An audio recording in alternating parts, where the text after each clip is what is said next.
had huge numbers of years in treating performing artists. So we've got about 300 clinicians all over the country. We see about 3,000 patients a year. We do a lot of prevention work as well. We train about 3,000 to 4,000 people a year. So yeah, it's and we're here to help. So hopefully we can. Hi, I'm Abby. I'm here from Help Musicians. My role is as a service designer, so I essentially look at the services we provide and try and make them better for the people that use them. I'm also a musician myself. I was freelancing before I joined Help Musicians, so it's a combination of looking at all of the insights that we get from all of you lovely people and also a bit of lived experience as well. And yeah, I'm the person that tries to design things to make them a little bit easier. Hi everyone, thanks so much for being here. Looking forward to this panel. I'm Grace Meadows. I'm head of Music Minds Matter, a charity that's very much connected to Help Musicians, but it's slightly different in that Help Musicians does what it says on the tin. It's here to help musicians, whereas Music Minds Matter is here to support everyone working in music and to really help people think about prioritising their mental health as they navigate their way through this amazing, strange, stressful, wonderful industry. Like Abby, I'm also a musician. And in fact, Claire's also a musician, so it's a panel of musicians doing musical things. Thank you. And I was a musician. I say I'm not anymore, but I've just recently discovered a new toy which is called the Seek Track by Yamaha. So I'm making beats again, which is really good. I do have background as a musician and engineer, and I'm also part of the Leicester Music Board. So I guess those stresses that we face as musicians also carry into other areas of our life, whether that's in studios, or if it's in producing programs, looking after organisations. So first of all, I have a question for each of our panellists, and that is, from your perspective, what are the biggest challenges musicians and industry professionals face in terms of their mental and or physical health? Okay, I'll go first. I think, unfortunately, there's a lot to say. I think one of the biggest issues is the fact that most people are freelance, and that means that there is no kind of overarching protection. There's no employer that can say, right, well, take some paid time off sick and soon you'll be better. And oh, look, we've got a nice service for you, so if you need a bit of physio, go along there and it'll all be fine, and we'll look after you and you'll be paid. That doesn't happen. So immediately anything happens to your health and you're concerned about it, then you've immediately got to think, okay, what about my living? I'm not going to be able to do that gig. Somebody else might take my place. All of those sorts of worries. So not just a physical issue, but a mental health issue as well, and they very often come together. So I think that's the first thing I'd say. But the other thing I'd say is that the work is very demanding, is very mentally demanding, is very physically demanding, and we don't always, I'm part of this as well. We don't always put our health right at the forefront. So if we were all, footballers or aspiring professional footballers, we would physically warm up before we did our work. We would cool down afterwards. We would look at performance psychology, all of those sorts of things. But we don't do that, and we don't take it seriously enough. And that's one of the reasons why injuries and poor mental health happens. And I'll leave some stuff for others to say. I'll let Grace talk about the mental health. But I think the thing that we most often see are musculoskeletal issues, and that's often overuse injuries. And again, like on the back of what Claire said, if you're worried that your work is going to be taken if you don't show up, you probably are going to turn up even if your arm's a bit twingy or your back's a bit sore because you've carried loads of gear. I see lots of people nodding. I know that we all know this, don't we? And I think that one injury can often then cause another injury, which then may cause stress, which then causes, mental health concerns, or you're financially concerned because you aren't able to do that gig, or it's looking a little bit quiet at the moment. And I think it's all so hand in hand. So although we can look at the very specific injuries or the type of injuries or concerns that we often see in support, I think they're all so interlinked, and it does really stem from what Claire says, that lack of space to just say, okay, I need a week to just recover and rest because I've just had a really heavy season and I just need a minute. Like, we don't feel like we can take that often. Well, I think there's lots in what Abby and Claire have said, and I think there's something also about the things that we can't quite see, but we certainly feel. So that could be the financial pressures, but it could also be discrimination, it can be bullying and harassment, it can feel, whether it's a sort of minor slight or whether it's a full aggression, all of these things can have an impact. So there's lots of intersectional things that can influence your mental health. There's that always-on element that Claire and Abby have both spoken about. There's the need to be perfect all the time, especially if you feel like there's 1,000 people queuing down the street for your position, whether it's in the studio or on the stage.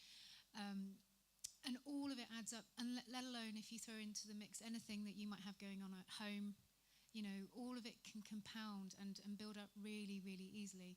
So I think how that then presents is that we have a workforce that doesn't feel psychologically safe. It's all on edge all the time. And whilst we're trying very hard, you know, music flourishes when we have these amazing collaborations, but actually getting to the point of being able to collaborate can be very tricky if you're not feeling psychologically safe. You know, we heard Michelle this morning talk about have that difficult conversation about how you're splitting the rights, you know, and the credits and so on. You know, you have to be strong and resilient and know your own worth and your own value. But to do all of those things, you've got to feel psychologically and mentally safe and well. So there's lots of pressures.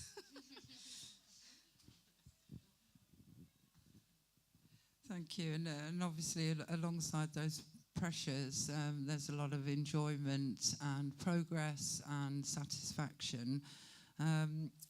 But just following on from that, again, to all of our panellists, do you think awareness of these challenges has improved in recent years? Or is there still a stigma around seeking support? And I think that relates a lot to what you were saying around feeling psychologically safe. Perhaps if we go to you first, if that's okay. I'd like to think we are making some progress around being able to talk up about mental health. BAPAM have been doing that for many years now and help musicians too, and more recently Music Minds Matter and other organisations working in the mental health part of the industry. But I still feel as though we can be more honest and meaningful when we're talking about it, and then that support be more genuine that comes forward when people say, actually, I've got a problem and I need some support, whether that's on an individual level, you know, really manager artist, or whether it's label artist, or whether it's organisation, network, you know, whichever level. So I think there definitely is some positive progress. I wouldn't want to do away with that. That's been brilliant. But I think there's quite a lot more to be done around the awareness. And I think as we're seeing with rollbacks with other important issues that are happening globally, I think what we've got to do, the piece of work we've got to do, is keep mental health on the agenda. It's really easy for it to slip away. But as both Claire and Abby were saying, there's no physical health without mental health, there's no mental health without physical health. So it has to stay on the agenda for me. Yeah, I agree. I actually was thinking as you were speaking that I feel like for the musician, the awareness is greater. I think we're maybe checking in with ourselves more and giving ourselves a little bit more grace when we're not feeling great. But I don't know that the infrastructure of the industry is necessarily recognising it. I think it's often something that's talked about, kind of a bit of a buzzword, and you know, yeah, we look after mental health, you know, but actually the process of doing that, I'm not sure necessarily is happening as much as it's been talked about. But I do really see, my role, I handle a lot of the data. We did a big musician census a couple of years ago, which you may or may not know about, and there's definitely an increase of musicians thinking about how well they are, and well-being, that broad term, which I think is really, really positive, and it's something, yeah, like you said, we need to keep talking about and keep pushing to the forefront. I do think it has changed. Certainly over the last 8 years I've been involved at BAPAM, it's changed. When I first came, I remember going to an event and people said, "Oh, mental health. There'll be somebody else we can use. It's like everyone's so disposable, and it was just absolutely horrifying to hear. I don't hear that now, but what I do hear is not that people aren't thinking about mental health, but they just don't know what to do. I think the artists know, all the people who are working who have mental health issues, they all know about it. But organisations are not sure what to do and how to approach it. And I think that's where the narrative seems to have moved for. And it is genuinely a difficult thing because we're such an unusual, unique ecosystem. There's nobody individually responsible for everybody or large parts of it. So how do we, as a very disparate, fragmented industry, work together to make sure that everybody's mental health is looked after and that people don't develop the problems in the first place? And I think that's where I hear a lot of the narrative at the moment. Thank you, Claire. I think that it's really interesting. There's so many interesting points there, from sort of tolerating or experiencing microaggressions through to major events, dealing with a range of physical challenges through to their mental health, feeling mentally well and keeping mentally well. But I think it's really interesting to move the conversation from individuals and to organisations, and to remind us all that that is an important thing, that we are as organisations continuously bringing that to the forefront. And hopefully through doing that, we're supporting people to feel psychologically safe, to have those conversations, as Michelle was saying. So thank you for that. So if we can just move a little bit to the practical and what support each of your organisations provides for musicians and industry professionals, and there might be different things for different people. It would be really good to hear a little bit more about that and how people can access that support. We're being very polite here with the mic. So Music Minds Matter provides, well, I should say it's got sort of two main focuses. So there's the here and now support, which I'll say a bit more about, but there's also the prevention bit that we work very closely with Claire and her team at BAPAM on, because the big agenda here is making sure, A, that mental health is kept in the narrative and in people's minds, but also that we don't end up having to spend all of the resources, the precious resources that we've got on the here and now support, because we hope over time, and hopefully not too long, that we're going to see less need on that. There'll always be some need, but not hopefully the level of need that we have seen in recent years. So the support that we do provide, the very practical support, is the 24/7 helpline that anybody working in music can call, and they can speak to somebody who is ready to listen and understand and signpost to the right kind of support that might be useful for them. That phone line is also open to people who are concerned about someone working in the industry. So if I was concerned about Abby but didn't feel I could talk to her, but I needed to talk to someone about it, I could phone it and someone would talk to me. Equally, if I was Abby's sister, I could phone it and have that conversation. So it's really a sort of an open invitation to some extent, in terms of the connection to the person that you're calling about. Then we do some social educational support, and in that we call them self-care sessions, and we run them in partnership with BAPAM, and we take a different topic. So these are, again, moving us into the prevention space of helping people know what good looks like and know what well looks like and how to stay well. And then we provide counselling. Currently that's for musicians, and that's a free service of 6 sessions. And again, that's in partnership with BAPAM. So we provide that, and then more and more, as we develop our prevention strategy, more education-based information. Amazing. Big up MMM. So in terms of the way that Help Musicians and Music Minds Matter work together, a lot of the support for mental health we signpost and we take directly through Music Minds Matter. But as I touched on earlier, so often mental health is impacted by other areas of well-being, and so I can touch on how Help Musicians supports with health and welfare. So we provide financial support and we provide signposting and free resources. Our financial support covers all sorts, everything. It could be some physio, it could be a bit of money towards some surgery if NHS waiting lists are too long. We buy washing machines for people that are isolated and need a little bit of help and they're medically retired. We will sometimes provide some career counselling when people are feeling really stuck and that's having an impact on their well-being or their ability to work. All of this is it's very all-encompassing and it's very individual, so it depends on what that person needs. But we've got 6 caseworkers who are absolutely amazing, and they will work with the musician to find out what support they need, and often that comes hand in hand with some mental health support as well. I've got to say these 2 organisations are fantastic and they fund us massively, so we're all big fans of each other, I think.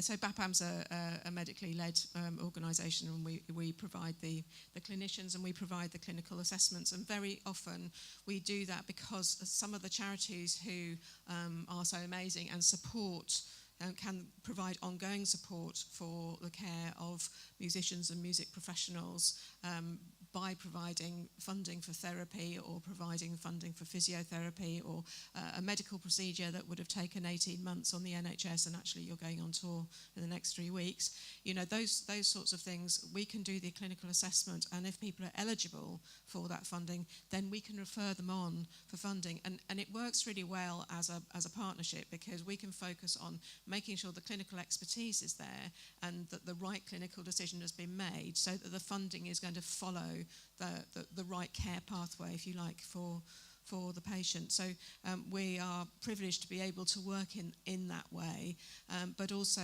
our expertise is quite unique, and we are the clinical partner not just of Help Musicians and Music Minds Matter, but also the Royal Society of Musicians and other organisations, because it doesn't make sense to try and build your own medical expertise individually for lots of different organisations. We're there to offer it really for anybody who needs that. So that's really our key focus. The prevention work is huge because, you know, we don't want people to come and see us, really. We much prefer that they didn't get sick, and it is very much an occupational health issue that we deal with. You know, if you had a general medical issue, you would go to the NHS. But if there's a time issue, or if it's something that the NHS has got you to a certain point, so for example, you might have had some sort of surgery on your throat and you got to the point where you can eat and speak again, but you can't necessarily sing at that professional level, that's the sort of thing that we can help with. But we do a lot of work to try and stop people from getting to that point. Fantastic. Yeah, we were talking a lot earlier about the need for prevention, and that prevention happening right through from education. So starting young, ensuring people are looking after their hearing, and, you know, as an instrumentalist, all those different things that you have to consider. And I've been on a panel with Claire before, and we all ended up sitting a lot straighter by the end of it, which was good for us. So thank you. So just following up from that, what are the most common barriers that you come across to preventing people from seeking help, and how can we address that? And is that something that we can do together as organisations? Is it something that, you know, our audience here can support with? So the statistics are that 75% of musicians will have a health problem relating to their occupational work in their performing lifetime, which is a bit, you know, I need to go and see Grace actually now for mental health support. But I think the thing about knowing that fact is that it is sadly normal, but you can do quite a lot to protect yourself, and we've looked at a lot of the reasons that it is normal, but I think one of the things is we don't say enough the volume of people, and also we don't talk to each other about it, because it's a very competitive industry. You don't necessarily want to say because it might impact, you know, there are lots of reasons why we would keep that information personal to ourselves, because you want to keep the work. So I think people are less likely to talk about it. In any other area where you say, okay, this is totally normal, the clinic's down the road, off you go.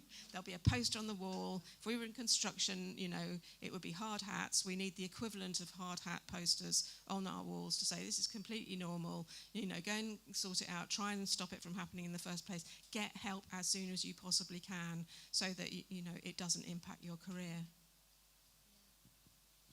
I think a result of that as well is that people don't know that help exists for musicians. But if you don't know what you don't know, right? And if you're not talking about the fact that you have a niggle or you're not feeling well, you don't know that there are organisations that exist. And I know from experience that I've gone to a GP. I had an RSI in my elbow when I was training, and they were like, oh, you're all right, just rest it. And I was like, I can't, you don't get it. And I know that speaking to somebody, I actually went to BAPAM when I was studying, and speaking to somebody that understands what it means to be a musician was completely game-changing for me, because I felt seen, I felt heard. So then I went, okay, maybe I will treat it rather than just ignore it. So I think that a result of that taboo and kind of not talking about it out of fear of someone taking your spot or not giving you work or whatever it may be, results in people just not knowing that exists, which I think increases the barrier even further. I'm also a BAPAM clinic user, or have been. That's all the mutual love going on. I would absolutely agree with Claire and Abby. I'd say that the context, the freelance context is huge, and that's something we can't change, but it's the education piece that we can, of people coming into the industry, regardless of what role they're going into.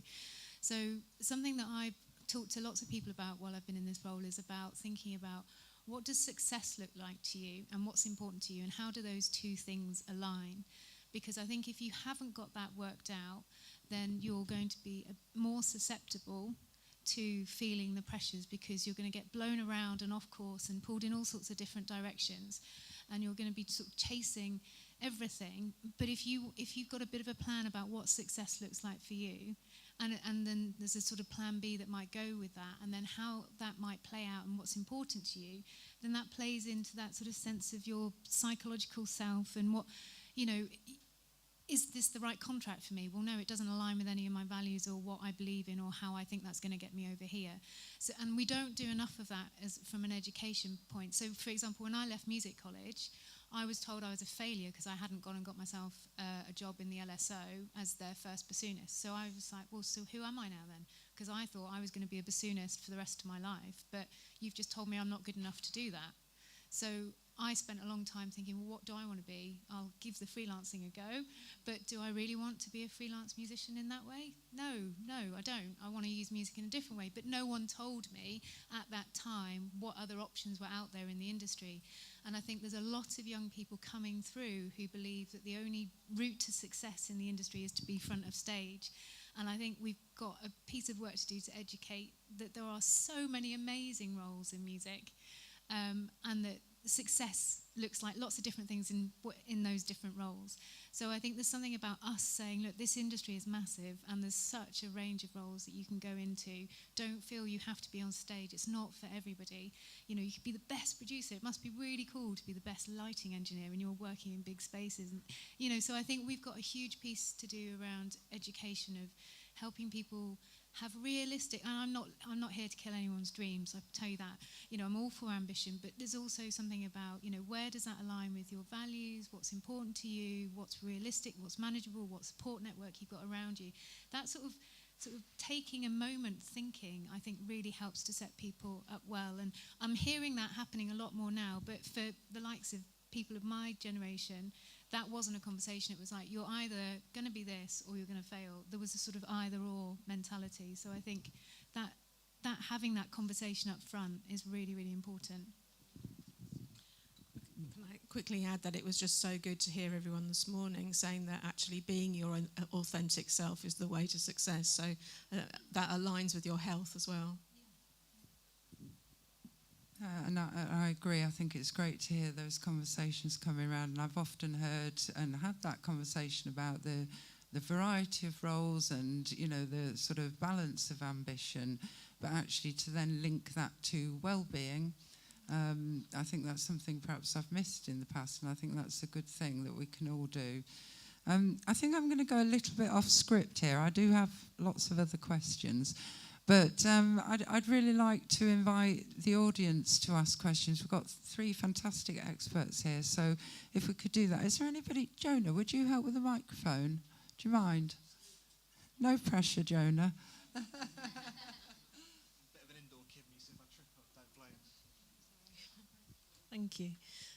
You were talking about being your authentic self, and in the other room is obviously TikTok and things, and I think the position that we have as artists, if you are an artist, it's a very strange role where you invite people into every aspect of your life and into your homes, and and you have to be on social media. There are so many people, for their mental well-being, have gone, I don't do social media, I've deleted it all. Great for them. We can't do that. So we have to show up, and it's almost like showing up to a toxic workplace every day. Is there any advice of how we can navigate having to be online, but also staying sane while doing so? Any advice? Should I start off?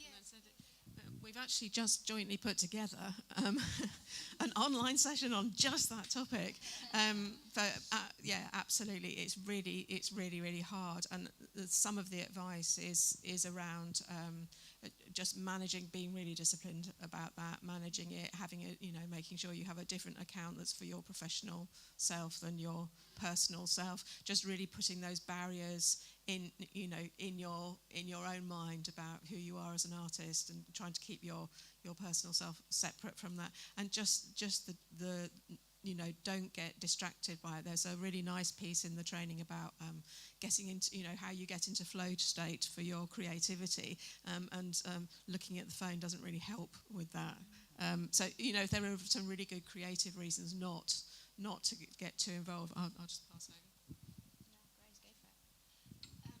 I think one of the things is intentionality. So I think, and that's where Claire's point on discipline comes in, because actually, if you have that separate business account, say on social media, you say, right, I know I've got to put the time in, I've got to create the content, but I'm not going to allow myself to do any more than 40 minutes at a go, and I'm going to step away from all technology, take a break, and then I'll come back to it. I mean, that takes practice, but I think once you get that muscle going, I think it is something that you can adopt. I mean, I've certainly found reducing time on apps is a brilliant thing. It's amazing what you can do with the rest of your life, isn't it? when you switch it off, it's incredible. But I think the intentionality is really important, because it's all too easy to do that, isn't it? So if you've got that mapped out, if you take 10 minutes at the beginning of the week to say, look, I've got to do X, Y, and Z across the week on socials. When do I want to schedule it in? And be really, going back to Claire's point, it's the training. It's like, okay, we've got to be much more disciplined. And actually, there was a session that I think you were at with the Ivers the other week, where somebody was talking about how they don't allow themselves just to sit and float around in their studio. They're really, really disciplined. They keep their day almost like a normal 9-to-5 day when they're writing, because otherwise they know they'll just drift and they'll lose relationships and they'll stop being able to do other bits and things. So the discipline and intentionality, absolutely. Nice. I have nothing to add. It's amazing. Thank you. So we have more questions.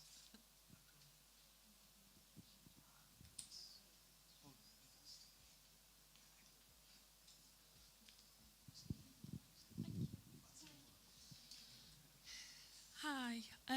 So I just want to talk a little bit with you guys about how are you helping the younger generation within the education sort of premise, because about 10 years ago when I was at uni, there was nothing, no support. You just had to go to your, I don't know, your support person there, but there was no, like you guys, we didn't know you existed. And I'm so glad that you are here today. And I just wanted to know, how are you, implementing that support in education, please?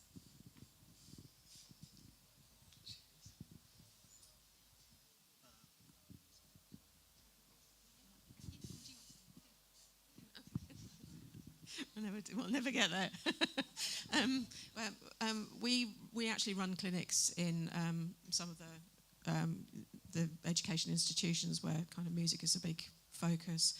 That's one of the things we do. I do think actually, as we've done it, we've found that people aren't coming so much. The reason they're not coming so much because they put on their own clinics, which is great.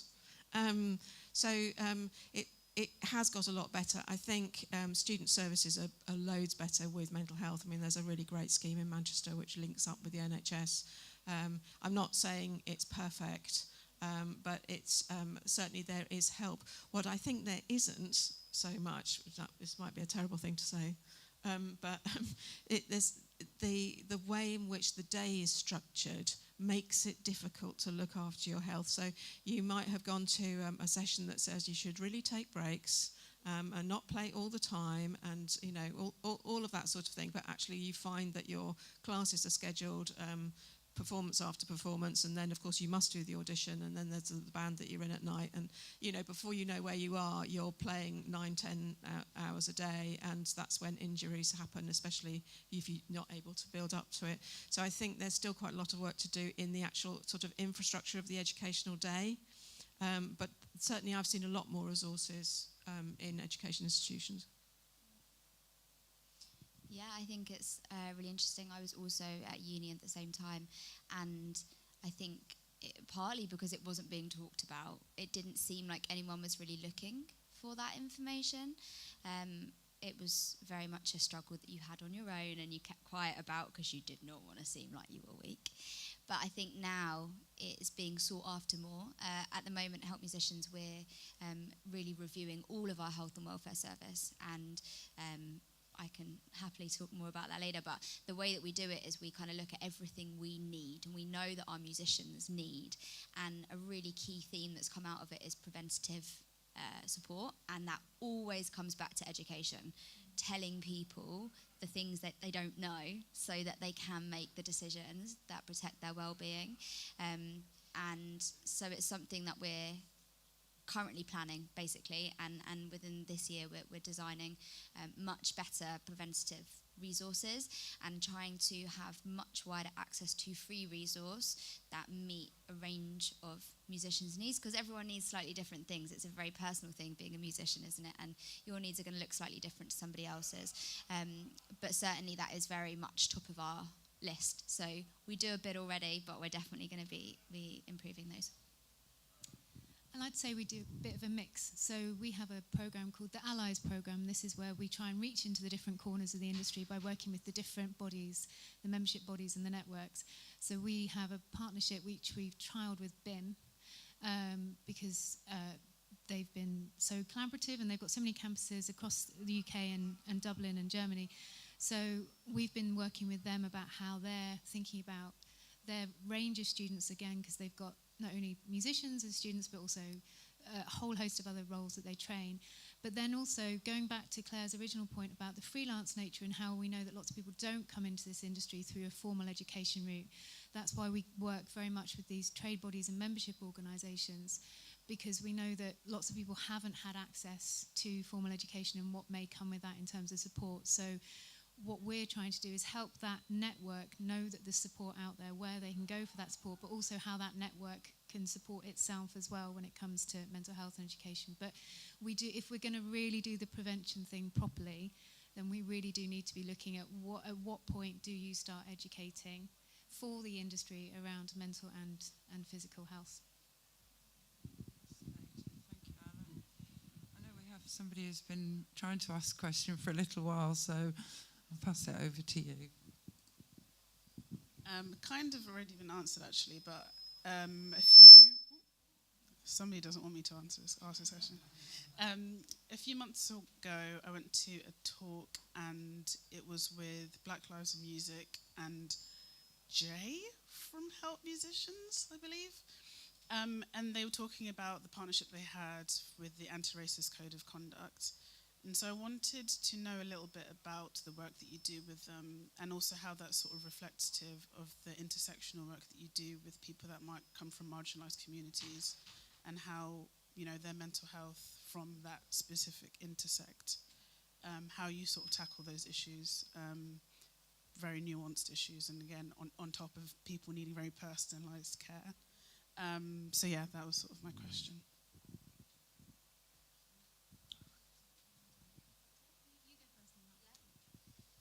Yeah, I think it's a really great question, and it's not really been answered yet. I think, like you said, it's a very nuanced conversation.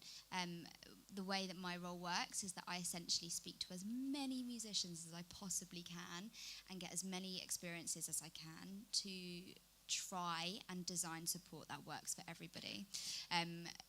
We're so pleased and lucky that we can work so closely with Black Lives in Music, because it's an important conversation, and I think it's one that isn't really happening when it comes to designing of services in the way it should be.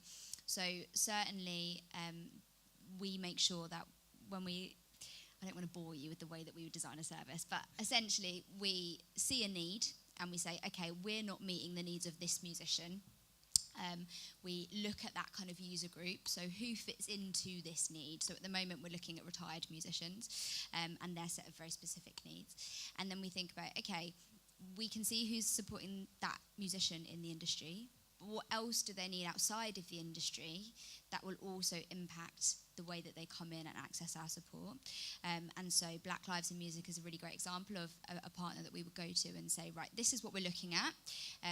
What can you share with us? What insights do you have that can help us design something that is going to meet the needs of as many people as we can? And then once we've done that, we'll have a play, we'll see what we can do, and then we will do so much user testing you would not believe. So I'd speak to as many people as I could and honestly see if this idea worked, and sometimes it doesn't. And I think a really great thing about Help Musicians and Music Minds Matter is that we're really not afraid to get it wrong, because the industry changes so frequently and everybody needs such different things. There's no point designing something if it doesn't work for the person that's going to use it. So it's all about the partners that we bring in. We work really closely with Attitude is Everything, looking at people with various learning needs and disabilities. And it all kind of depends on what we're looking at, essentially, is the short answer. But very much not trying to do it just from the people that work at Help Musicians. And we talk about ourselves as sort of being a campfire in the industry. You know, we want to bring as many people together to make sure that we're supporting the industry in the most inclusive way that we can, essentially. Abby's answered that brilliantly. I'd add from the Music Minds Matter side of things that we are working with Black Lives in Music as an ally, one of those ally bodies. And our ambition, our sort of shared ambition with that is that not only will we be able to develop for Black Lives in Music with them what their network needs in terms of the support that we can provide them through that programme, but also what we can learn from them and develop with them that then can be filtered across all the other ally programmes that we're running with all the different partners, because it's everybody's business to be a part of this. And that it's not just about one organisation, it's about how that's then lived through all those partnerships. And that goes through in terms of our corporate partnerships, any kind of sponsorship partnerships, how we as a team across the two organisations are working, and how we think about these really important issues, and how we feel equipped to talk about them. And, you know, right through from HR to finance to everything. So I think it's something that we are doing lots of work on, but we're always conscious, like so many others, that there's always more work to do. But for us, it's just really important at Music Minds Matter that we understand the nuance of what the specific, and a bit like Abby was saying at Help Musicians, what the specific challenges are, so that we're providing the right support. There is nothing worse than getting the wrong support and somebody misunderstanding you. So we're very conscious of that.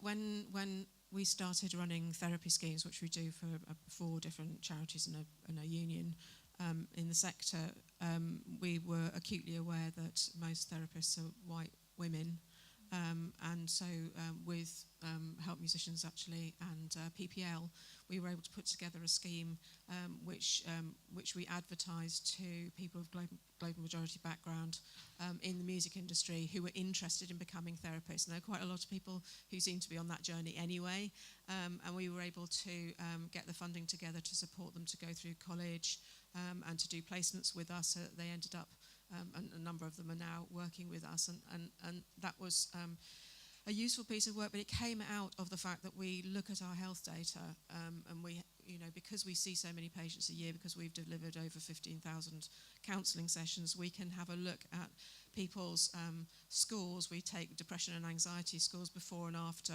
therapy, quite a crude tool, but nevertheless it's a tool that's used by the NHS. So we can see what the impact is of that therapy. And in general, there's an average reduction of about 6 in the score, which is great. But actually, we're now able to have enough data. We're able to look at it by global majority, by gender, by different groups within the population. And it's not statistically significant at the moment, but I can start to see that, in fact, people of global majority do well, but not as well as that -6. So we're actively looking at models of care that might be more suitable. So you might see somebody of your own background, which is really important if that's what you want. But also we need to look at culturally competent models of care that work, and not just assume that one size fits all. So we have every other month we review our data, look at what's happening, look at the actions we ought to take, and move it forward. It's a really important question, and it becomes invisible unless you do that work. Thank you, that's fantastic. And we have more questions. Hello, I'm Roz. I guess my question is, we've been talking a lot about keeping time, and as a musician, you are pulled in every direction, any working in the music industry.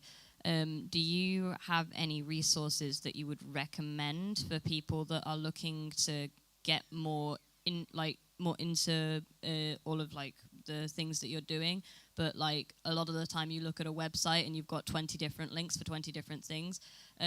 What would you recommend is the first thing that you would look at for somebody that is actually looking to use one of your services?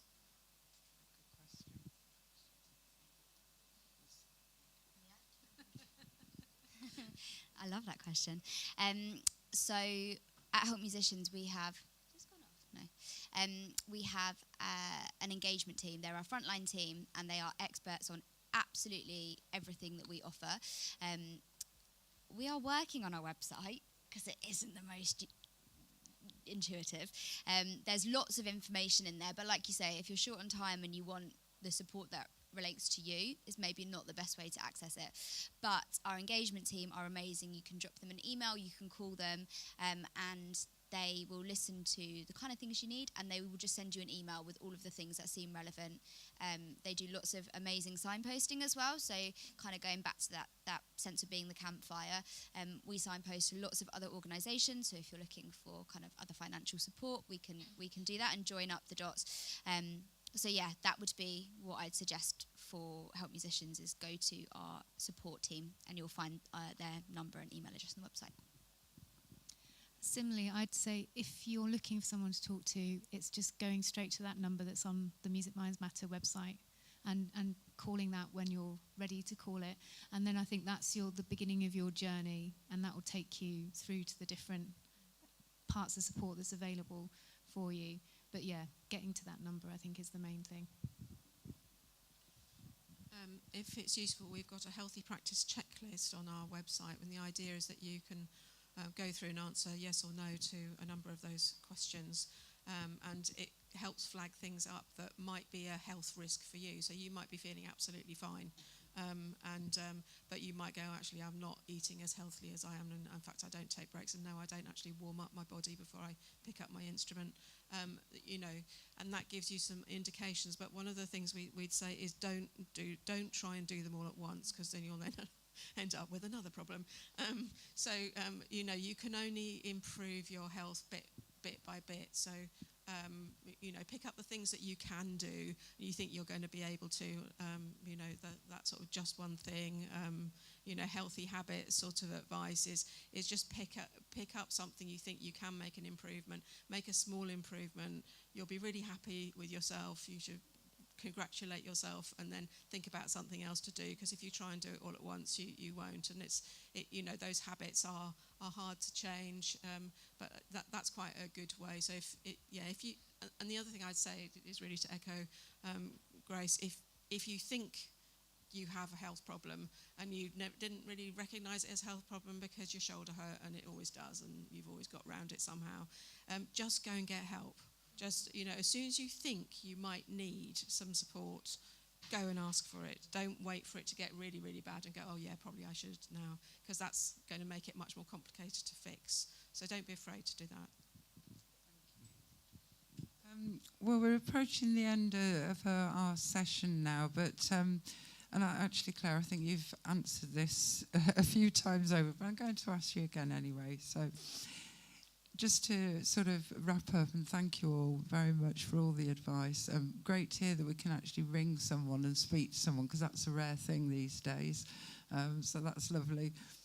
But if you could give just one piece of advice to a musician or industry professional about maintaining their well-being, what would it be?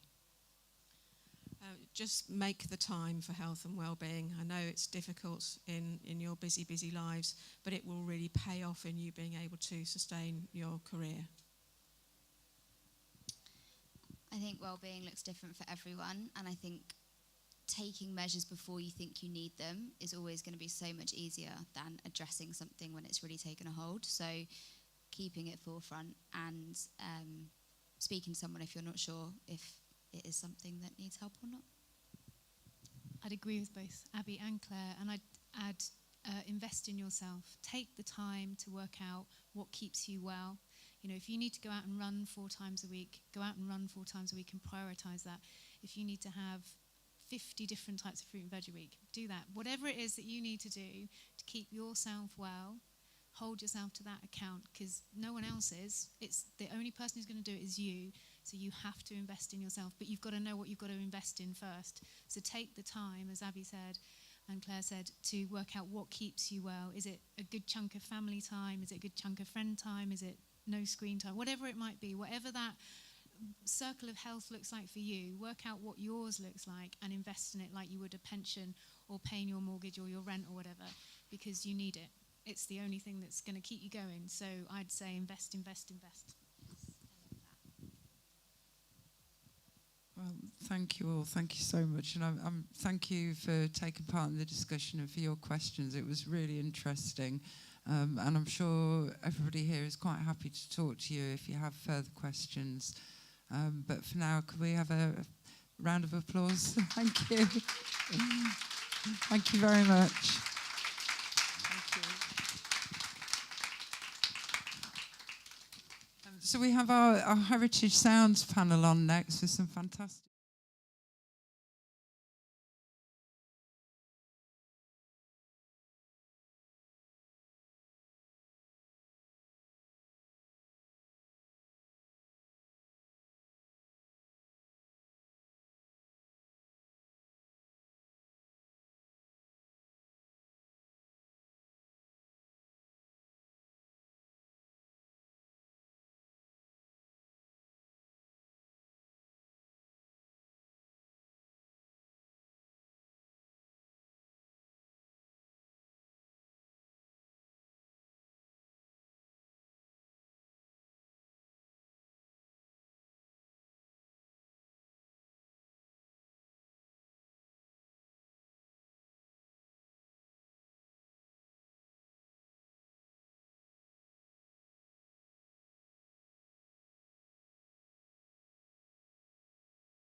aka Nominate, aka Outrage, and I'll be hosting this panel. I've been a DJ and music producer for the best part of 25, 30 years. I'm also the founder of an education platform called Education and Bass. We're the world's largest free online music production education platform, so if you're into music production, check that out. And we also do a lot of work in alternative provision, working with schools, colleges, universities, special education, and prison education. And today we are discussing heritage sounds. So we've done various projects over the years where we have been educating on, celebrating, remembering the music of Black origin and what it's done to contribute towards not just UK music, but world music. And we'll get stuck into that in just a moment, but I'd like the panelists here to introduce themselves, and we'll start with Frankie. I sat myself in the wrong seat here, didn't I? So I'm Frankie, also known as False Relation. I'm a producer, DJ, promoter. I'm also a lecturer in music and music technology. I can see some of my students out there. Yeah, that's about it, really. Cool. I'll hand you to Steve. Howdy. Yeah, I'm digital, DJ music producer for 30, 40 years, professionally 30 years. Run a record label, help manage and do A&R for record labels and whatever. Promoter as well. Yeah, been going a long time. Many releases. Hang out with Andrew. Education and Bass crew. Yeah, travel the world and that, yeah. Lovely to be here. My name's Soweto Kinch. I'm a jazz musician, saxophonist, MC, and producer, and now radio presenter occasionally as well. Love talking at events like this. So yeah, I'm looking forward to dissecting this very interesting subject right here. Hi, my name's Naji, known as Wavy, one of the original old school B-boys from the city of Leicester. Been making hip-hop now for a good 30-odd years. I've been teaching music tech, especially around the rap disciplines over the last 20 or so years. And yeah, absolutely love it. Hip-hop's taken me all around the world, and I hope it takes me around the world a few more times. Thank you. And so, yeah, today's discussion could get deep. We haven't got a lot of time, so we're going to try and get through it as efficiently as we can and make sure we have time for questions. But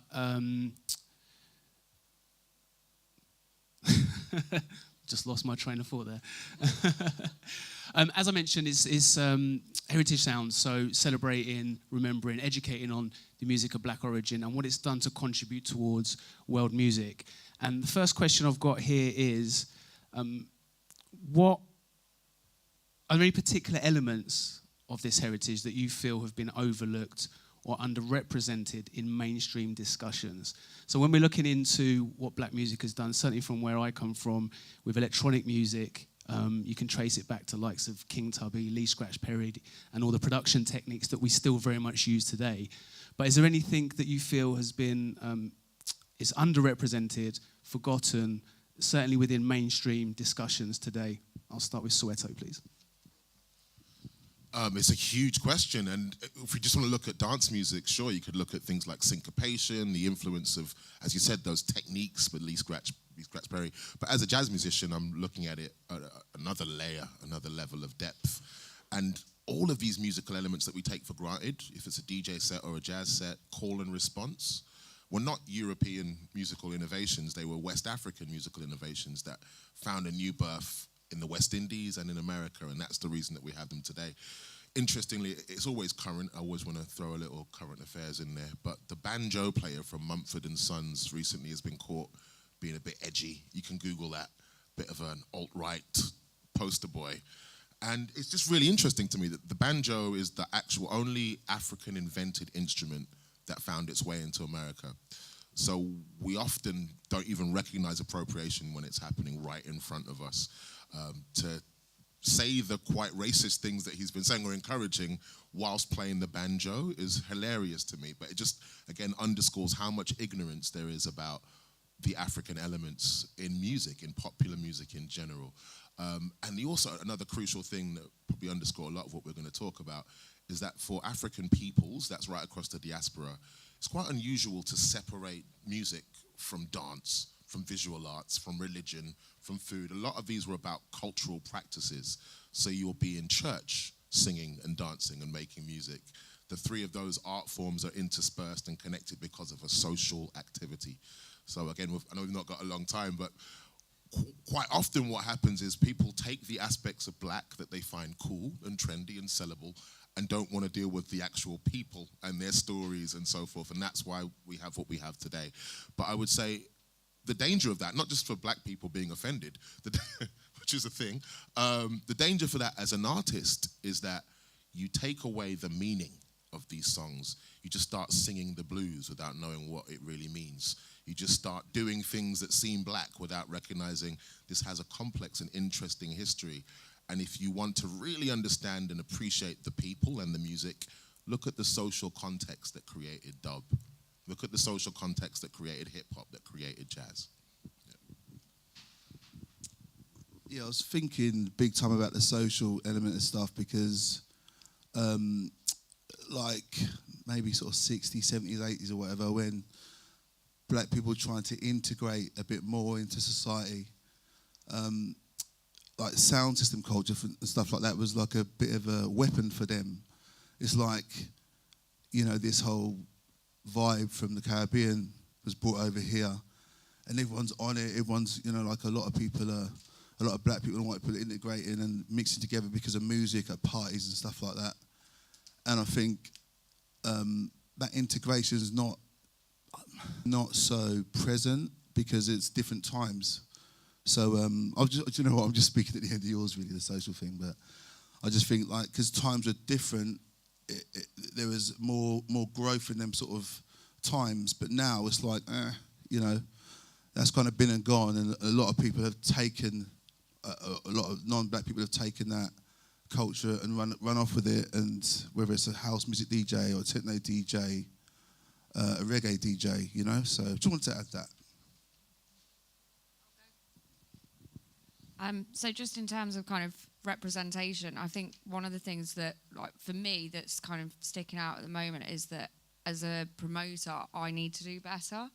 I think I'm trying to kind of focus on my lineups and being female in the scene. One of the first things I'm going to is I need to book female DJs. I need to kind of get that 50-50 balance. But then I also need to remember kind of where this music has come from and the roots of the music, and also do better to kind of represent across my whole lineup a lot more within it. So I think just for me, the biggest thing is like we can all do better with our representation. Oh. Yeah, I was trying to like, it's such a big question. I don't even know where to kind of, yeah. I don't know. I think the first thing that popped out for me is that's missing, if that was the concept of the question, is the reasons why the music is made in the first place. I think going back to what you were saying about the socioeconomic conditions of at the time in the environments where this music was created made it so the music had a certain flavor, had a certain fragrance about it, a certain thread of context throughout it, you know, struggle, survival, explanation, you know. I think we live in a bit more of a happy-go-lucky time where the balance between music that moves you as opposed to music that just makes you move, there's a massive imbalance now, I think. That's just from what you just hear without trying to hear it, you know? The music, that's what would be considered mainstream. I think now you've really got to dig a lot deeper to try and find the stuff with the substance that you can really, really feel. maybe I'm saying that now as a, nearly 53-year-old granddad that isn't impressed with, frivolous music. I am now that old guy that say, I don't understand what they're talking about. In the same way that my parents used to be on me, yeah, mash up my record player, boy, for use or something like that. And I'm trying to scratch with this rotary volume thing, but all I know, I'm trying to make it what I heard that really affected me. I'm trying to create it now. And because we was pretty much first generation over here, we had no one to teach us. We had to learn by what we saw and what we heard. So that was kind of made it exciting. But yeah, I think that for me, that's the biggest thing that's missing is, the thread of context and the way that the music really grabs you,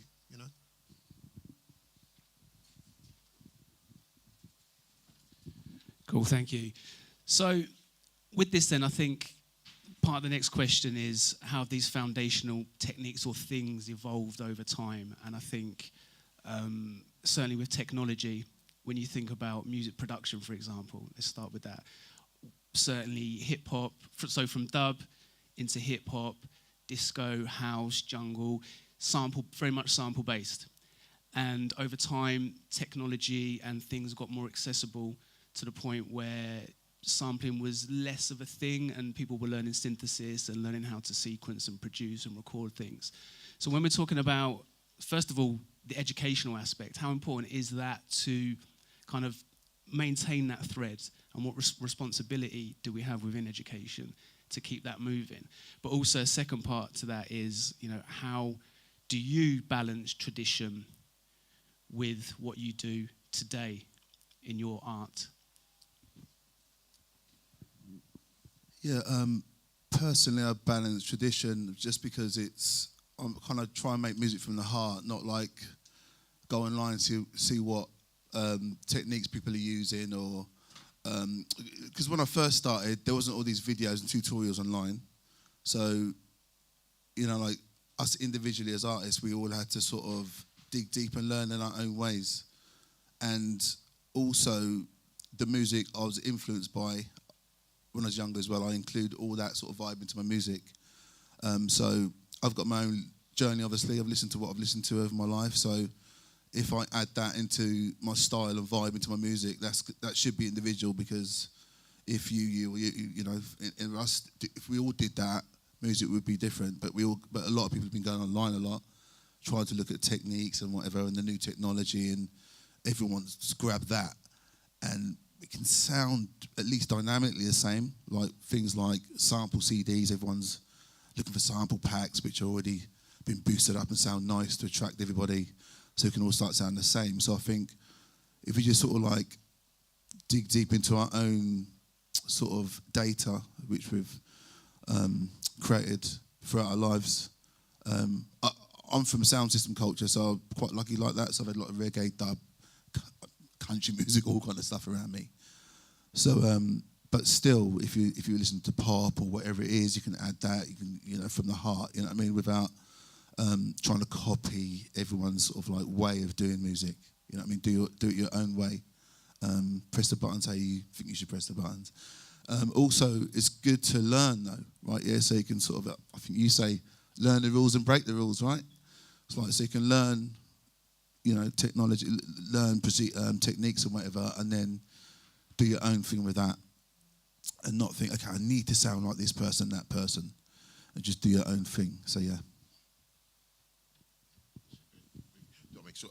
I just think there's layers to gain by going deeper and getting to it. I think we're very obsessed with chronology and thinking sound system culture started at this point, hip-hop sampling started with Grandmaster Flash, etc.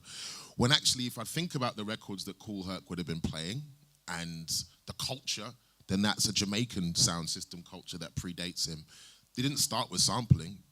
Tommy McCook and these great jazz ska musicians in Jamaica were playing music, were playing instruments, trying to replicate the sounds they heard from America and their own sounds, their own music, and that was the basis of these records, etc., etc. So there's a musical discussion and dialogue that goes back, keeps going back, and the deeper you want to make your own musical pronouncements, it pays to understand that. Why do I say that? Because now we've got little settings that are like cassette thing on my little Roland 404 that's like distortion or dropouts. So we've got the effects, but without knowing the reasons for the effects. Why does it sound like that? Because they were using broke down, dusty equipment, but it had a real vibe, and we want to keep that vibe today. Why is there a dropout? It's not just for a dropout's sake. Why does the drum and the music stop? So that the toaster, the lyricist, the MC, who's the spirit of the party, can get their point across. If your armpits stink, then go home and use some links. You know what I mean? It's got more effect because the technology is contextual. The techniques are contextual. And what I worry about is that all this stuff is taken out of context. So not only do we not credit the people who've done it, but we don't even understand the purpose of it, you know? So again, it's easy just to kind of think it begins with this piece of gadgetry or this technique or a fader, or what was the thing they were trying to impart to an audience? Because that predates the technology. Yeah, I think, well, definitely with hip-hop, in terms of how the jams and them kind of evolved, it was a lack of resources was always an issue. You can't afford lessons for guitars, horns, whatever, any instrument. You're not really affording the instrument or the lessons to learn how to play it. So the DJ became the band, you know, and through that and how the whole culture developed, I think now we're at a place where the technology has taken away the need to find ways to make happen what you want to happen. And now you've got buttons that do the job of what a technique would have been required before. Which, if you're a snobby purist, you'd be like, no. You know, that's kind of, vinyl DJs are better than digital DJs kind of thing. But for me, now it's a matter of creativity, because what you had to create with that was limited before. Now the technology has kind of blown that creativity wide open, because we literally now absorb music different to how we used to, you know? You used to have to listen to music on something physical. Now you don't need that. And that's kind of translated into the way music is created, the kind of kit, especially when you're talking about electronic music or hip-hop sample-based music. The samplers themselves have evolved immensely from the EMU days and the MPC days. Yeah. And I remember learning when we acquired a sampler back in the day. We won't get into my history there, but we didn't have no manual to learn how to use this thing. You know, we literally had to learn how to use it by randomly pressing buttons. And then we came to learn, okay, we can't sample that whole James Brown break because it takes too long. What if we speed it up? So you're making up ways to get around the technology back then. Now, the technology is just like, it lets you do pretty much anything you want. So the creativity now is at a place where it can really just blow right up, which to me is a cool thing, you know? Personally, because I'm old school, I like vinyls over CDs. I just like it more. It just feels more tactile. It just feels better. And from people from my generation that create, it just feels better. But my kids, they're pressing buttons. And it sounds wicked. So at the end of the day, yeah, you know, what works, what moves you, what moves the kids of, you know, the 2020s, as opposed to moving kids like me from the 70s, you know? So yeah, I think the creativity is something that we need to focus on now, rather than the snobbiness of the kind of kit you're using. I think just in terms of from the educational aspects, context is a word that's kind of come up a few times, and I think we need to make sure that, especially like when I'm lecturing, context is really important. I teach musicology, which is a great one because it's actually thinking about the music, not only analysing the music, but in the time and the space and why it was created. And I think that then comes back again to all of these things that you're saying, how do we kind of make sure that there's that understanding there of where this came from and why it was created, and the social aspects, as you've said. So yeah, I think for me that's always really important in terms of my teaching. Accessibility in terms of samples and things now. People can download stuff and not understand where those rhythms have come from and why. So I guess, when you're in that personal studio situation, how do we teach people to go, do you know what, I want to understand this more, and why it is the way that it is. And I guess that's down to individuals that are creating music. So it's how do we make sure that people are thinking about that when they're creating? Yeah, and that links in nicely to the educational aspect of it, for sure. I think it's not just about celebrating and acknowledging, which is obviously a huge part of it. Myself as an educator, I always try to encourage learners to trace anything they're learning back to its original essence, to get the most purest form of it. And we're talking about how some of the things have become diluted, maybe even forgotten, but to trace these things back, whether it be a genre, whether it be a technique, just to get that purest form as a creator can be a wonderful thing, right? You get into the essence of it and you understand it truly. But obviously, the learner's going to need to want to do that in the first place. But so, like you said, it's down to the educators to kind of present that in a way that creates that. And not all will. Some want to fast track. We live in a fast track world, right? Everyone's in a hurry. And like you said, Naji, there's ways of doing things really quickly. It's undeniable what the music of Black origin has done for world music. But let's talk about some of those things that maybe we can inspire some of the people here to trace back to their essence, whether it be some of the techniques, both musically or production-wise. But for you personally, what are some of those things that we can share that we know have come from what we know from our heritage and culture that we can share that people can trace back to?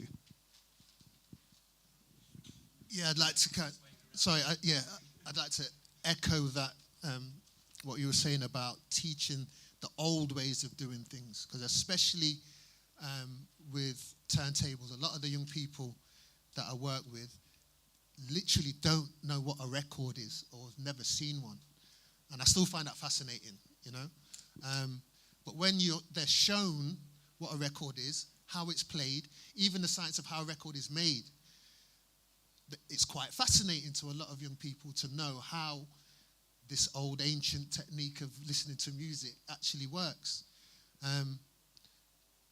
So yeah, it's very important to show them how the old ways of doing things are, so they can kind of connect the new ways to the old ways. And plus, the old ways means you have to search through a whole wealth and depth of music to tap into, especially when it comes to hip-hop production and it being quite sample-based, especially when you're talking about the production era from like the late 80s into the 90s. There's a whole range of music there that a lot of young people probably wouldn't even think to tap into, to explore, So that's the kind of thing I like to do in the sessions, where I kind of give them an area of music to look at, to take samples from, so they get exposed to a whole new set, a whole new range and ideas of absorbing music and taking music and considering different types of music. So I just wanted to add that. What he said, but like add dub, like to that, like dub music, techniques from there, like the fact that you must hear a lot of music where the drum and the bass is the best thing. Like the bass, like a music emphasis with the emphasis on the bass line, not the sub bass frequency, the written bass line. And you was talking about call and response earlier on as well, with the bass lines. But yeah, techniques with dub, like messing with delays and emphasis on the producer. You can hear him messing with delays and reverbs and whatever. might want to check Dub out, definitely. What else? I think they're the first crew to remix stuff, aren't they? I think, as well. So, yeah, check Dub. I would just emphasize the reason maybe to do this is not, there are philanthropic, righteous reasons to look at the heritage because it's been overlooked. But I'd say if a more essential reason is because people are making some really whack, like if I can be really honest for a second, and as a radio DJ is involved with jazz as well, I'm hearing it a lot, with people just doing impersonation of Dilla. They do an impersonation of a jazz musician, and I'm really sick of hearing it. The other day I got some blurb, which I'll tell you about, and it was amazing in as much it was describing music and didn't say anything for an entire paragraph. What I remember is something about radio waves and connecting human beings through invisible light beams of connections, chakras, and I know the guy is an atheist, but he was using lots of spiritual words because it just seems a cool way to sell stuff. And there's something really offensive about that to my ears. Going back to the heritage point, John Coltrane sounded like that because his father was a Baptist preacher. Some of these producers, they were Rastas, they were committed, there was a spirituality to their music, and that's what you're hearing. You can't just do an impersonation of that. You know, it's going to be audible to people that know what good music or sincere or music with integrity sounds like. So I would say to go to the essence, as we keep saying, go to the root, but not just to copy what they did, to understand how the genesis of it, how it even came about in the first place, and reinterpret it. And I think it makes your music, even if it's for purely self-interested reasons, stand out from the crowd. There's so much happening in the world today. We all just switch on the news. But the real thing we're not addressing is that musicians like Nina Simone spoke the truth. They had to speak the truth. It cost them their career to do so. That's why her music has such resonance today. People aren't doing Nina Simone today because they'll be demonetized. We need to address that. That's it. So you want to go back to the essence, go back to the truth, go back to it to say what you feel in your heart. That is honoring those black ancestors, those black musicians that, you know, have given us their music, bequeathed their music. Honor them not just in the sound or doing an impersonation, but in the principles underpinning it. I think that word understanding is really important here. So just if you're tracing things back to actually fully understand it, so that you don't end up in some way, you know, doing something that actually really you shouldn't be. So that's the... in terms of techniques for me, fusion is probably the biggest thing, I'd say. Sampling, yeah, pretty much everything you guys have said, call and response, it's all stuff that comes into my music. Yeah, there we go. One more really random thing. Go on. I had an interview, name dropping. I was doing a BBC interview with Curtis Blow, which doesn't happen very often at all, like 10 years ago, so it was a good while ago. These are the breaks. And we all know that AE style of rap. They just go, like, why? Why are you doing that? So I got to ask him about why he rapped, who were his role models, because he's like one of the first to ever do it. And he said Winston Churchill. Some of them, their influences blew my mind. Martin Luther King made sense. Some Hollywood, Orson Welles. So here's somebody drawing on, of course, the wellspring of Caribbean culture, toasting. He would have grown up in that in New York in the 70s. But when it comes to oratory, and he's drawing in influences from all over the place, and that became the foundation of what we now call hip-hop, you know. Whoa, but the Winston Churchill thing. I know, right? Whoa. No, it was mostly the white supremacy. That was that the stature of him, the way he spoke, or was it? Yeah, the poise, that's the whole the authority with which he spoke. He's like, how do I channel that? It wasn't the Empire stuff. I probably no. If it's really British, really, ultimately. Sorry. Okay. Yeah, I think again, certainly from a music producer standpoint, if it wasn't for the likes again of Tubby and Lee Scratch Perry, I probably wouldn't be here, because they are the ones that made the producer at the forefront instead of in the background. And then all of a sudden the producer became a thing, and we are, some of us here are music producers.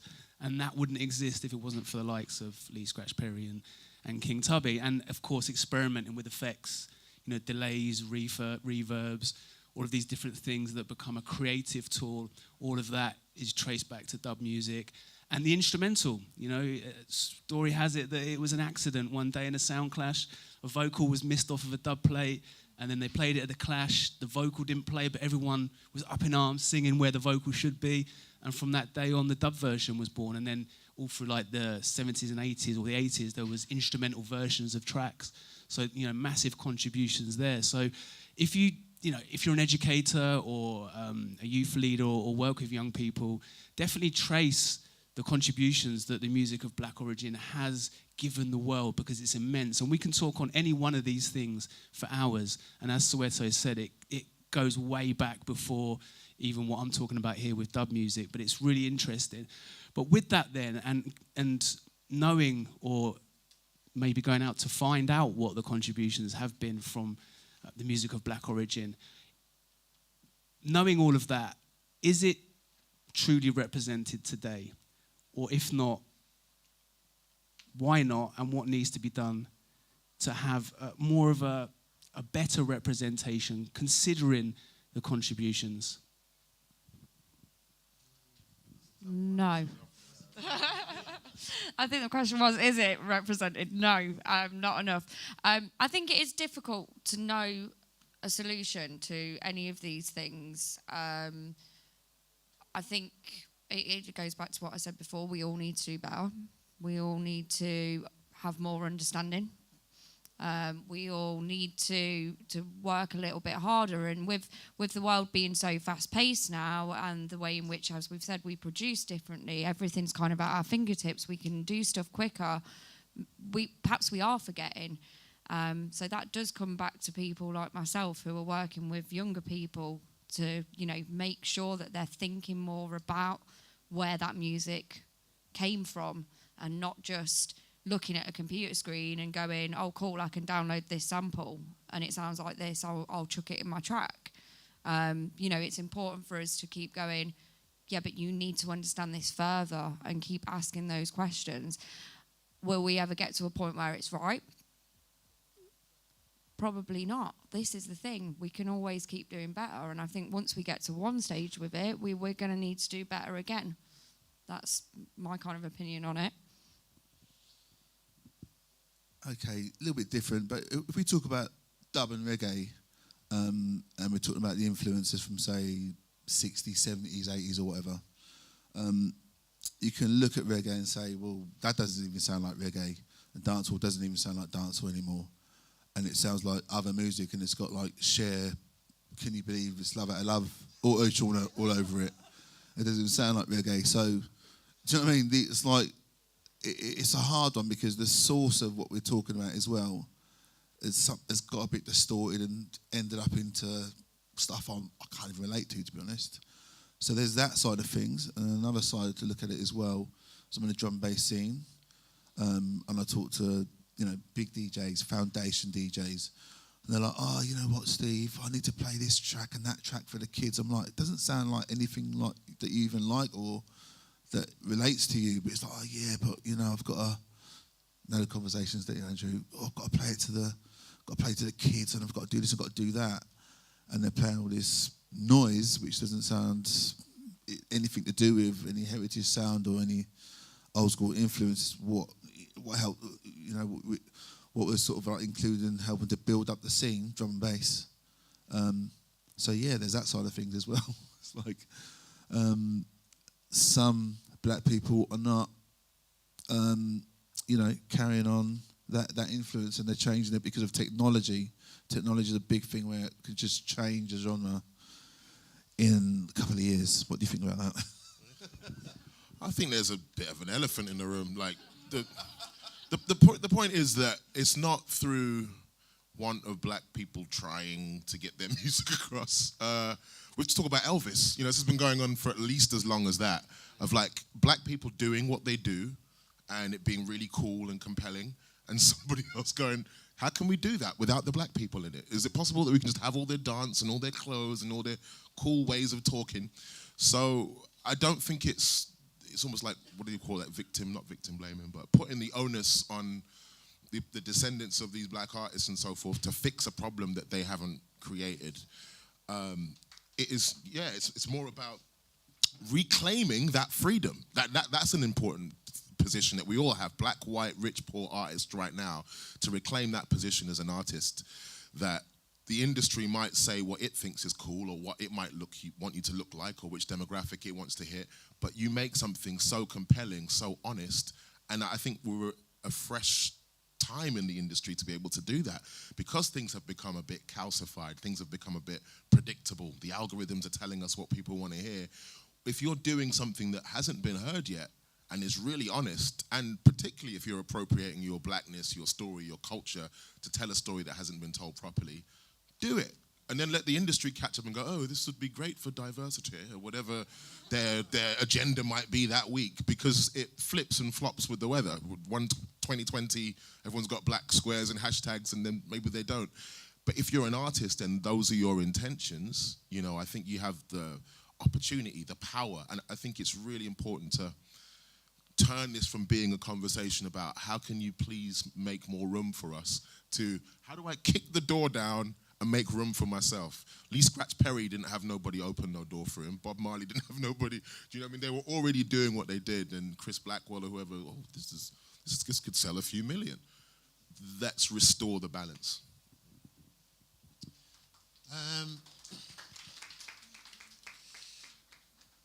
Is hip-hop now what it was? Most certainly no.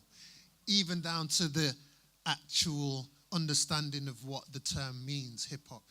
Hip-hop is a culture, not just a type of music, yeah? So what we have now that's masquerading as hip-hop is actually rap. It's rap music, and rap music is quite vast, But for me, I think the distinctive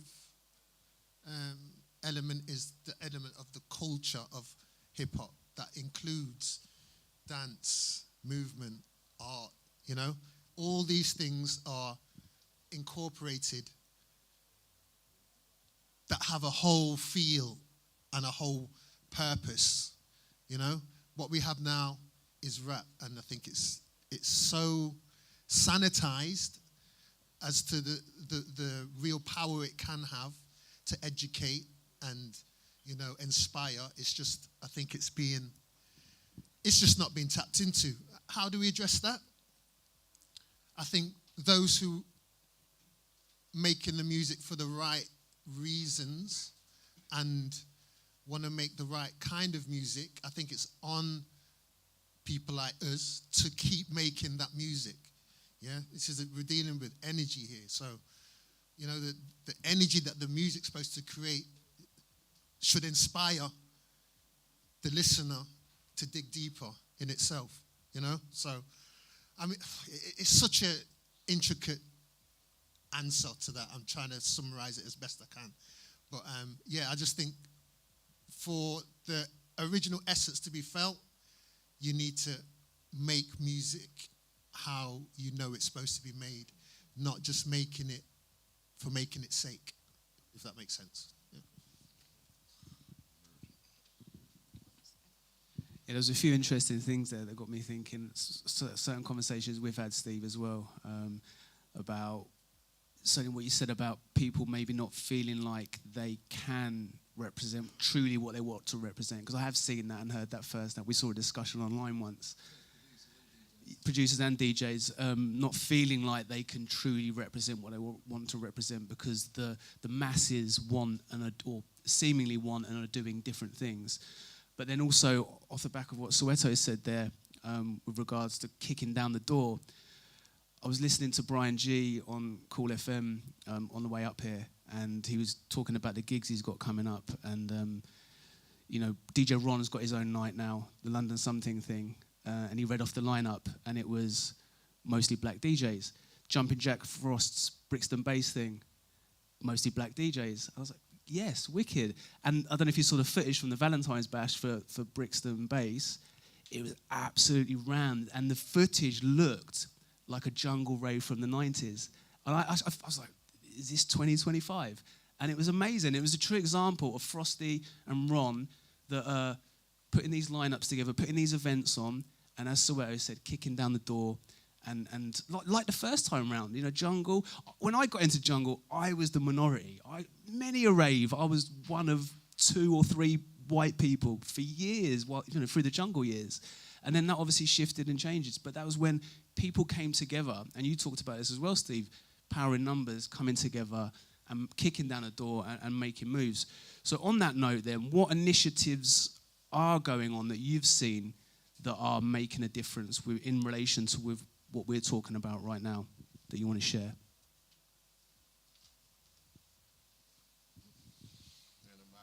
There's a little thing called EQ50 that I'm involved with, and they primarily about equality for women in the scene and whatever, but it's sort of spread out to other genres. But there, I see there's like, didn't really see this before, there's a few black girls coming through on there.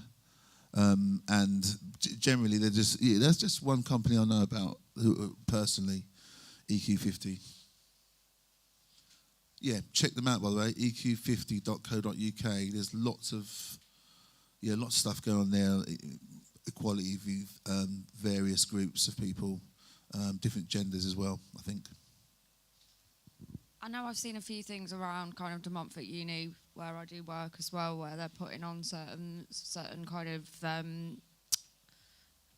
collaborations and things like that. And I know we've pointed some of our students kind of in that direction. But actually kind of having asked this question made me go, is this something that we need to do more of actually? It's kind of the sort of, I think we all sort of went, and I could have reeled off loads actually for like women in music all of a sudden, and I'm like, oh, actually, you know, this clearly means that there's a problem. Yeah, I also wanted to shout out, I can't think of initiatives, but I think of individuals doing great work, and they do tend to be women. If you think of a mainstream industry thing, Doshi's just killing it right now and is an exemplar of using the old in the new, and maybe as an inspiration to artists. She was around for like 4 years before this recent spate of Grammy and all this attention. I'm thinking of Arawa, who's this British jazz musician who uses a lot of conventional production techniques. So she integrates playing conventional instruments, be it harp, guitar, singing, but would use every single bit of Lee Scratch Perry's devices and stuff to create a sound that's very honest and just very, very her. So there's lots of examples of people doing the stuff. But yeah, you're right. You're right. I think people are rightly more proud about explicit programs which promote women and visibility of women, and I feel like it was a 2020 moment that people thought, let's talk about black stuff, and that's over now. Which again just underscores how whimsical an industry and so forth can be for an artist. If that's what you're really about, commit to that, and I think you'll move mountains. Because that's much more than trends or fashion can dictate.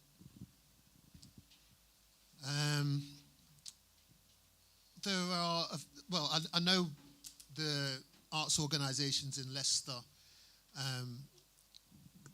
work with each other to try and address some of these things in terms of creating workshops around specific heritage issues with music. Just like we was talking about earlier, where the Hip Hop Arts is concerned, currently trying to piece together a program to introduce these kind of principles to young people in the Caribbean, because I'm backwards and forwards to the Caribbean now. I'm older, my kids are grown up, I can go home a bit more often. And in the Caribbean, especially where hip-hop is concerned, there's a kind of a disconnect from the old school understandings of where the music came from, and back to what we was talking about before, about the wealth of knowledge of music that's waiting to be discovered there.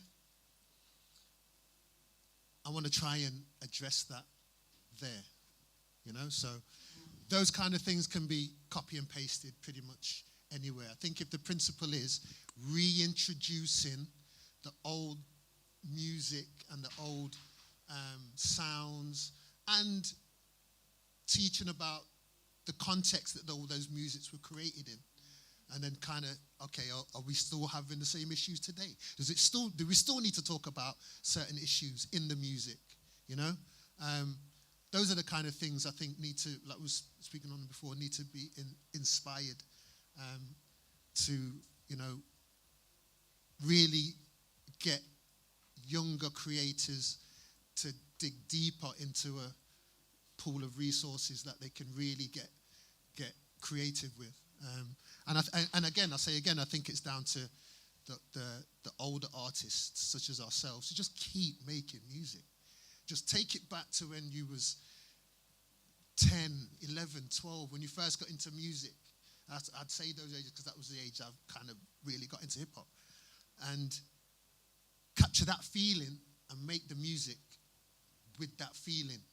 So it has the same kind of potency that draws people in. And then once you've drawn them in, you can expose them to all kinds of different, you know, beds of knowledge where the music is concerned for them to, you know, explore for themselves. Because there's loads to discover. There's loads. I mean, from digging in my mum and dad's collection, looking for bits and pieces and interesting sounds, I came across random records I didn't even remember my mum having. I think, yo, this is dope. You know what I mean? And then you get reintroduced to a lot of stuff. So, and I think that for now is quite, in this kind of age of instant kind of access, when you're forcing people to dig deeper, that has beautiful outcomes. So it's just an offshoot of Jamaican sound culture, and it was found, I think, in UK hip-hop up until the mid-90s. We always shouted out the previous styles of rhyming. We always, as a rapper, would like be able to do toasting, or at least a poor imitation of it, to show this is the evolution of rap and this is where I've come to. At a certain point in the late 90s, early noughties, it became less cool to check anyone, you know what I mean, to know about Comanche Sly or to know about, you know, so I just think, yeah, London Posse, because whatever culture we're talking about, if I make cultural innovations on the shoulders of Bach and Mozart, it automatically adds more gravity. We have forgotten, I think, to honor those people who laid the foundation. So it's wonderful to see DJ AG online with Daddy Freddy, or certain of these people, to know if you are a young rapper or young producer, you're not just born in a vacuum. You've got a foundation to build on. Question, no. Do we have time for questions?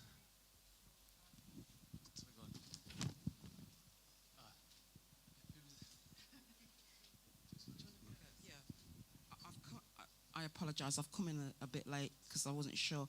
I hear you talking about hip hop and right. So I grew up in the 60s. My parents are Guyanese. I'm a poet, and I have been listening to different kind of music. My music now, what I want to use it to show like young people that music started way back, and then it develops and evolves. So from my poetry, I use it and I perform, and I'm using back from way back Creole, because Guyana is a mixture, right? So I hear you talking about hip hop, but when I perform, I go into another dimension. You know, it kind of brings people to, it does things to people, and I know it does. And what I'm learning from coming to something like this, I'm not an online person, I'm old school. I start with the beat of a drum, bum, bum, bum. My first album was Bob Marley. My parents used to play different music, Mozart, Nat King Cole, Jim, all of those, Aretha Franklin. So I built up the gospel, singing and all that, and I use it in my poetry. And that's what I do.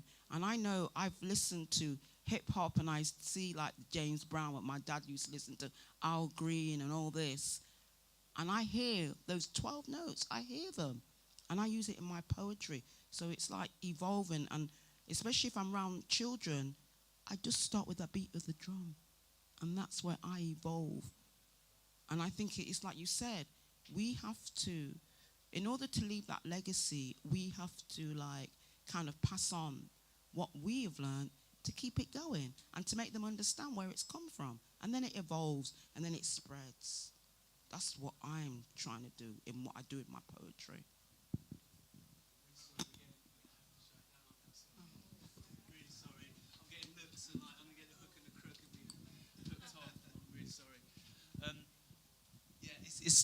I did say at the beginning this could get deep, and it's something that we could have just pinned the whole thing on one of these questions.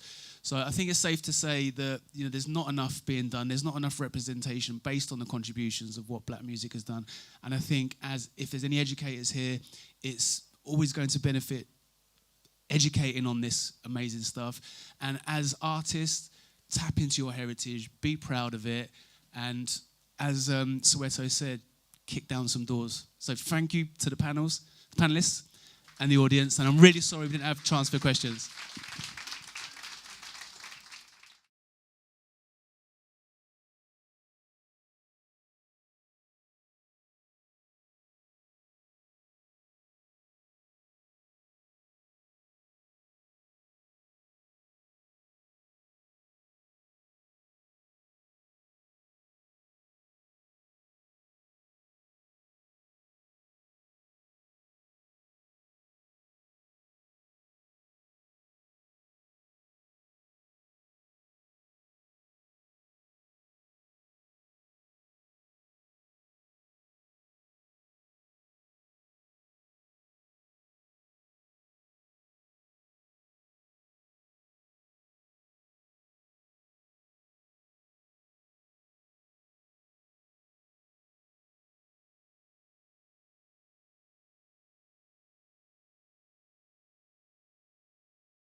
a lot of fantastic people here from a range of organisations, all of whom provide funding for various artists and aspects of progression in the music industry.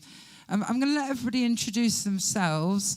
If you could just give us a little, give us your name and who you work for and a brief introduction to your organisation, that would be fantastic. Hi, good afternoon, everyone. My name is Elliot Popo-George. I'm a Grants and Learning Officer from Youth Music. I've been working there for nearly 3 years now. Youth Music have been going on for 25 years now, and we sort of specialise in funding organisations up and down the country who work with young people in music to help them make, earn or learn in music. I'm going to be speaking a little bit more about our individual grant that's open to 18 to 25-year-olds, and that's our Next Gen Fund. That's up to 3K, but I'll get into that a bit later. Hi everyone, my name is Hannah Bashir Everston. I am a grants coordinator at PRS Foundation. We are the UK's leading charitable funder for music creation and talent development. We fund music creators all across the UK, across all genres, from early career to next level grants, and that can look like £1,000 to £15,000. Yeah, that's me. Hi, I'm Chris from BPI. We represent the recorded music industry in the UK, roughly about 95% of it. We do things like the Brits and Mercury Prize, so Yaz has done well to drag me up here today because I'm really busy doing the show tomorrow, but less said about that.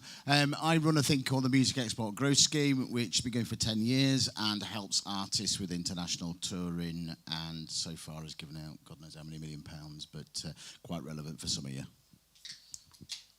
Hi there, I'm Gary from the Featured Artists Coalition. So we're a trade body that represents the rights, fights the rights of artists in the UK. We've got about 4,500 members, and we slightly different. We're on a commercial fund sponsored by Amazon Music, and we give away grants of up to £8,000 for 10 artists each year. It's been running about 4 years now. I think we've given away about £250,000 so far in the last sort of 3 years. So, yeah, that's me. Hi, I'm Abby. Apologies to people that have heard me speak and introduce myself already today. I'm from Help Musicians. We're a charity that is probably best split in three. So we offer career development support, health and welfare support, and musicians' mental health support. And I will probably get into what those look like later on. Hi everyone, I'm Rosie Tunley and I'm the Relationship Manager for Music in the Midlands at the Arts Council, and I specifically look after a fund that we have called Supporting Grassroots Music. So the Arts Council are the national funding agency for creativity and culture nationally in England, and we have a number of different funds, but mostly those that revolve around using public funding and public money.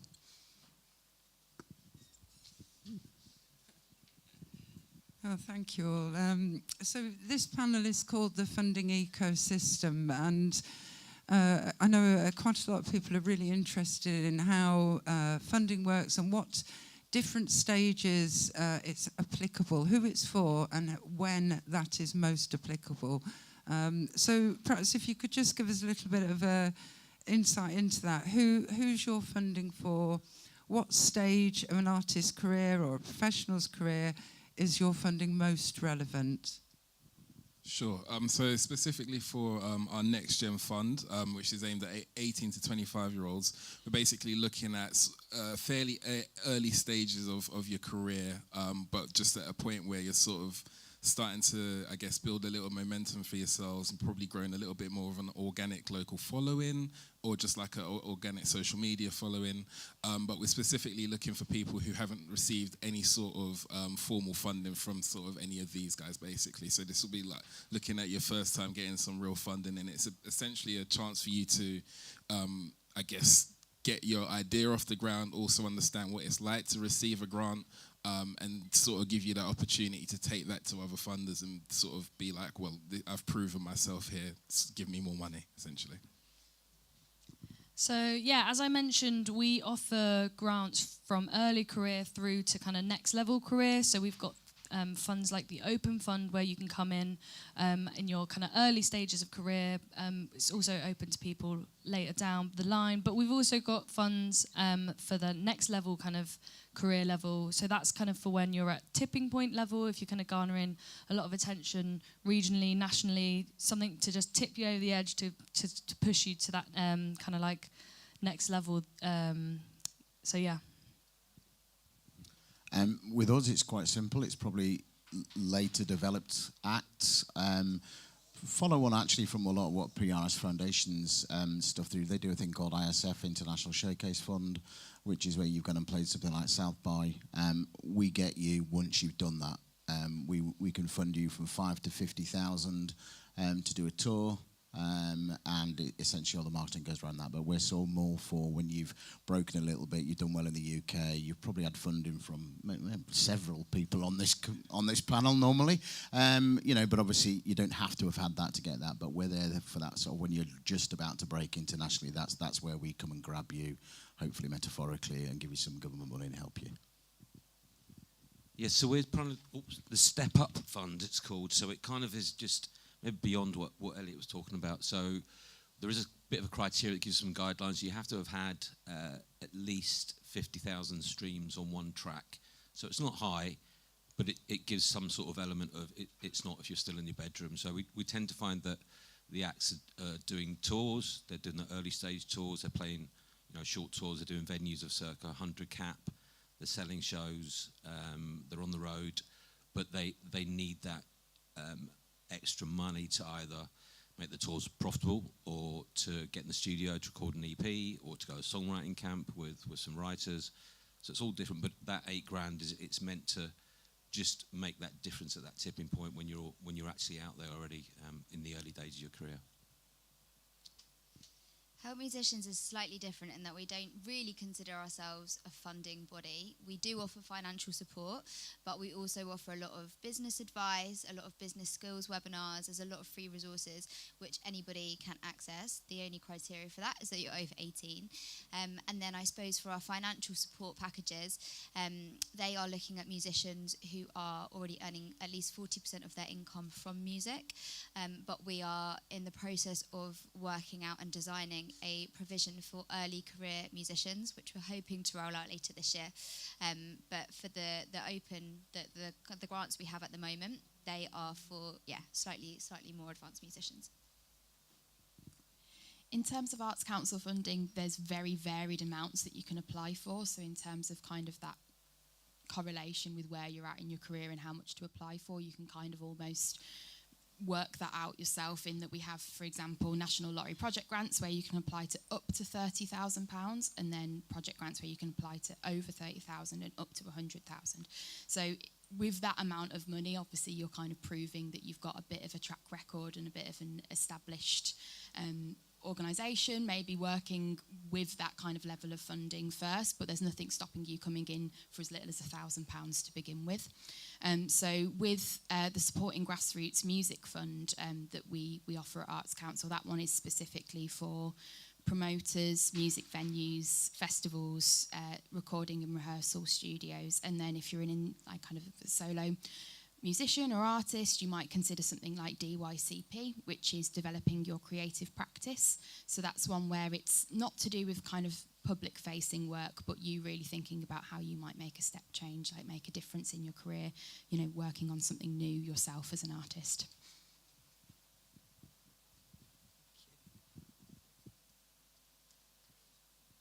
Great, thank you. And I can kind of see sort of mind map or diagram of how this is connecting and how people can access the different funds at different stages. And obviously some of those are there throughout their careers.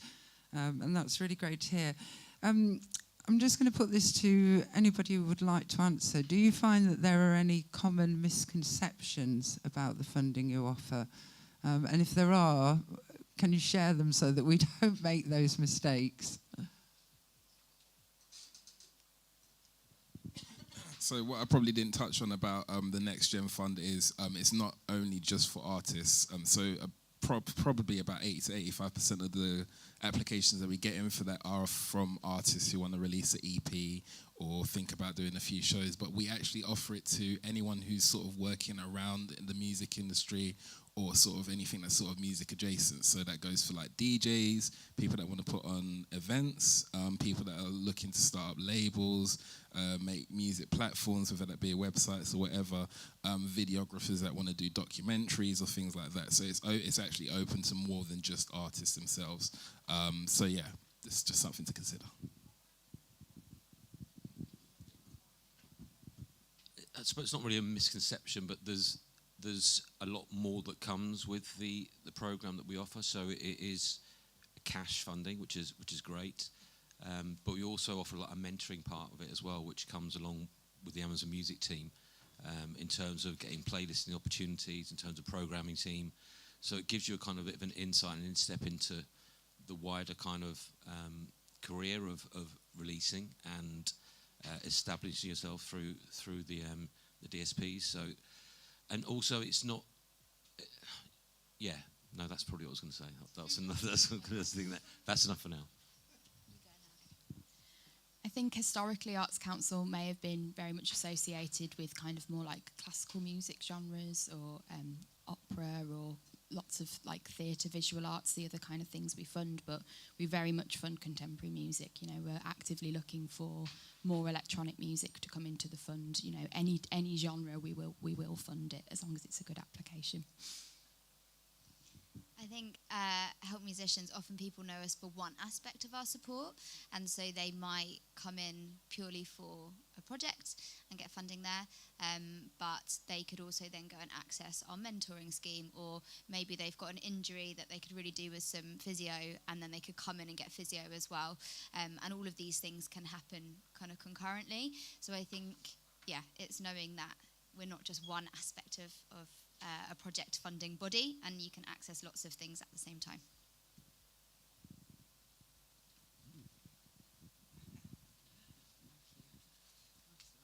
Sitting down and standing up here. Thank you for that. And that really leads on to my next question, which is really for those that are applying for funding. Are there any key things that they need to be aware of? What makes a strong application? And is there anything that they really should avoid? But I suppose it's that, what makes a strong application?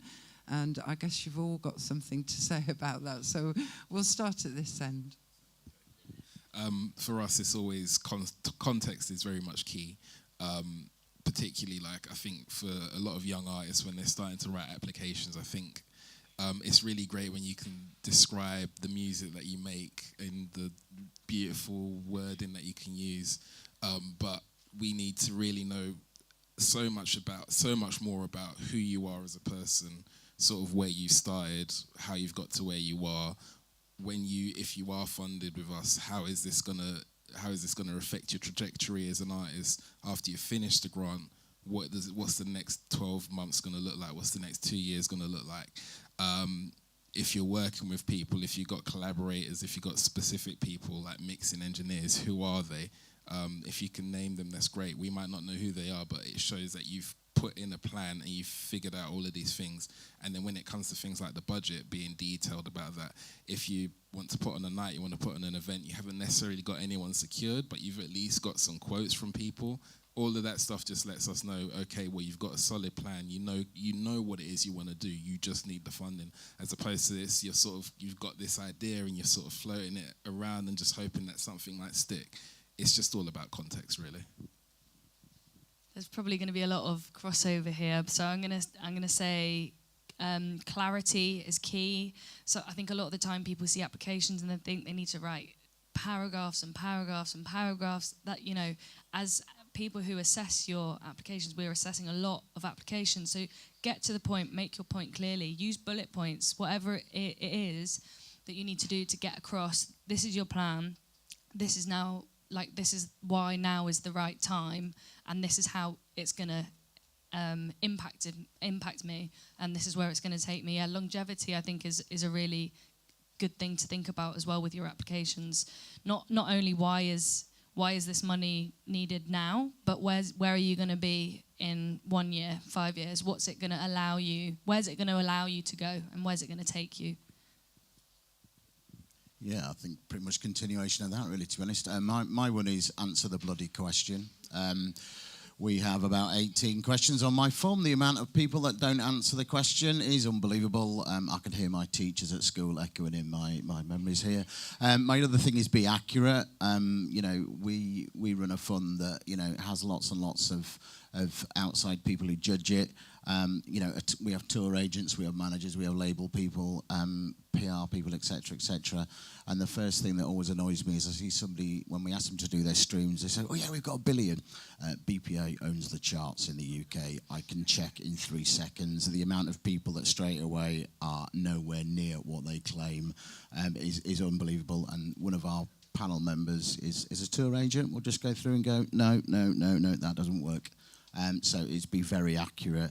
And, if there's certain things you don't know, is be honest. I'd rather have that than somebody fudge it and lie because you get found out. But I'll probably stop because there's probably everyone else going to say similar things. But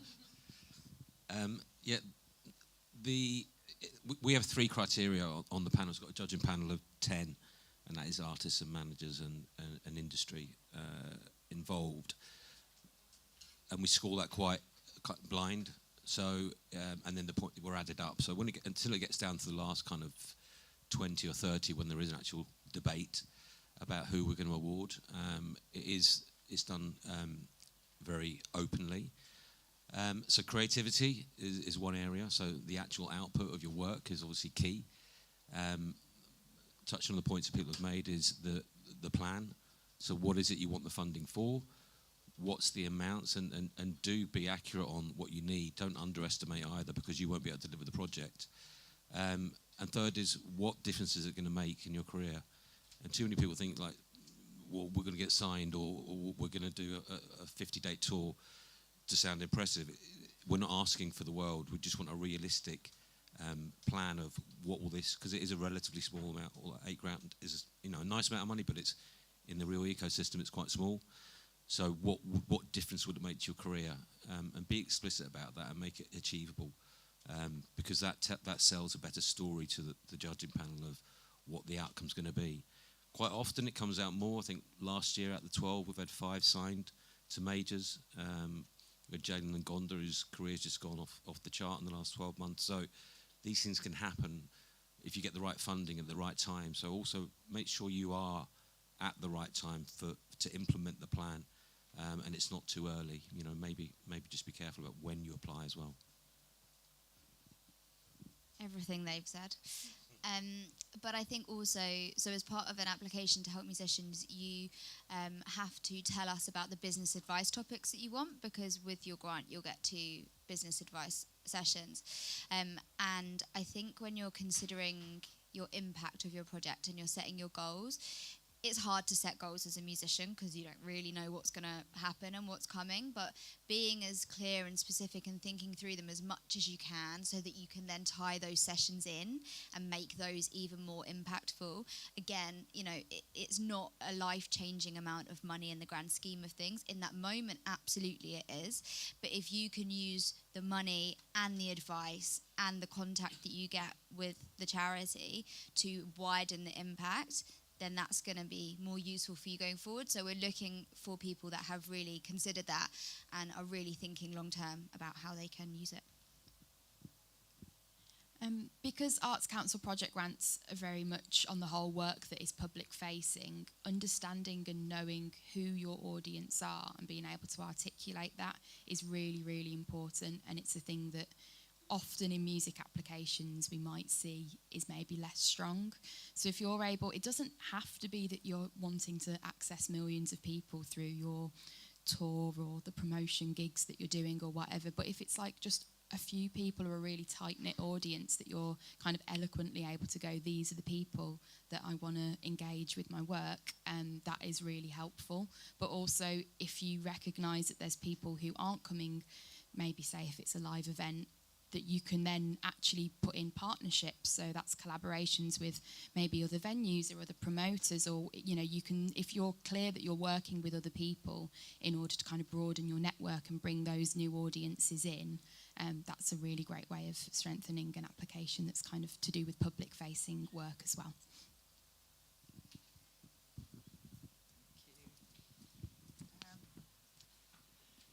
Great. So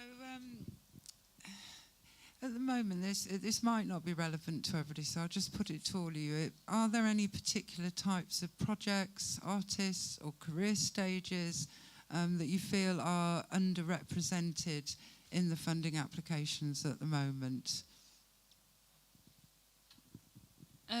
We definitely would welcome more applications from people who are working behind the scenes. So that could be songwriters, producers. There definitely is room for more applications. We want to see more. We've started the Early Career Promoter Fund pilot year this year, and it's gone really well.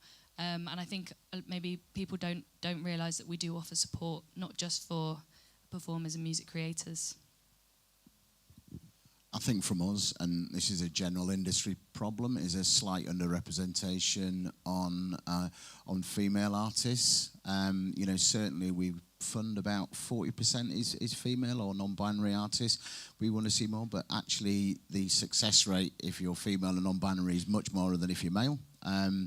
And for us, we don't really have quotas on genres, but we want to see a huge range of them. But we're slightly underrepresented on maybe South Asian influenced music. Certainly something we're going to try and rectify in the next couple of years. But certainly, it really is a sort of gender split, and I think that's an industry-wide problem. There's lots of people on this table who do lots of good work in trying to reflect that. But certainly that is one area that we definitely want to try and improve on, if we can. Yeah, the only thing it's more regional for us, I suppose, which is why we're here. We have funded from Belfast and Glasgow and Leeds. We had Graft from Leeds. Wales, but the majority each year are kind of London-centric.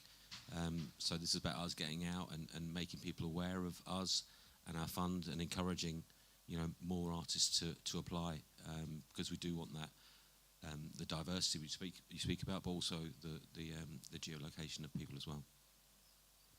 Yeah, similarly with us, a lot of our applications come from London and the southeast. So I think it's widening that pool. But also people that have taken career breaks to have families and raise children.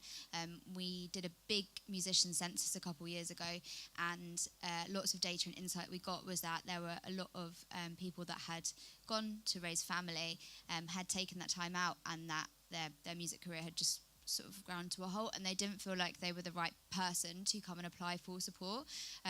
But we're very much understanding that life has other priorities and there are other things you need to do. So I think it's people that have maybe had a pause and a career break and wanting to come back to that.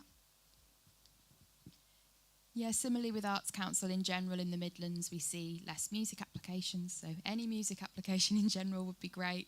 But also with the fund that I work on, supporting grassroots music, we've not seen any rehearsal studios coming into the fund. Lots of recording studios, but no rehearsal studios. So it'd be, if you run a rehearsal studio, come and chat. And also, yes, more in general electronic music too. It'd be great to, if you're a promoter of electronic music, or run an electronic music venue, we'd love to see that supporting Grassroots Music Fund as well.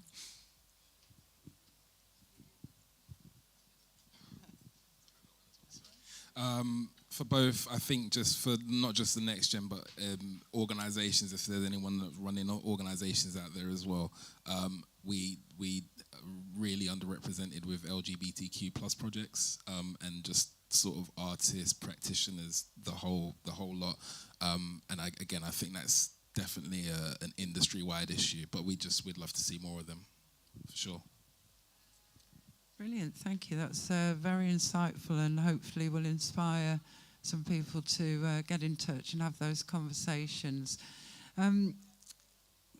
Is there any advice that you would give to someone who has been unsuccessful in a funding application? Because I think many of us know how hard that can be.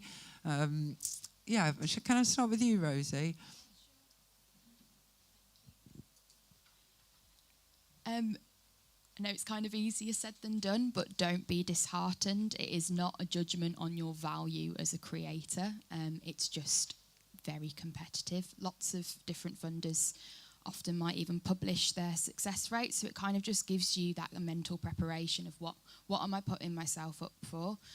But also there is often you will get advice if you've been unsuccessful. So, you know, if you're going to come back in, you know, really think about it, act on it, take it all in, soak it in. There's actually, you can often, in the case of supporting grassroots music, you could come and have a conversation with me and I can talk you through reapplying.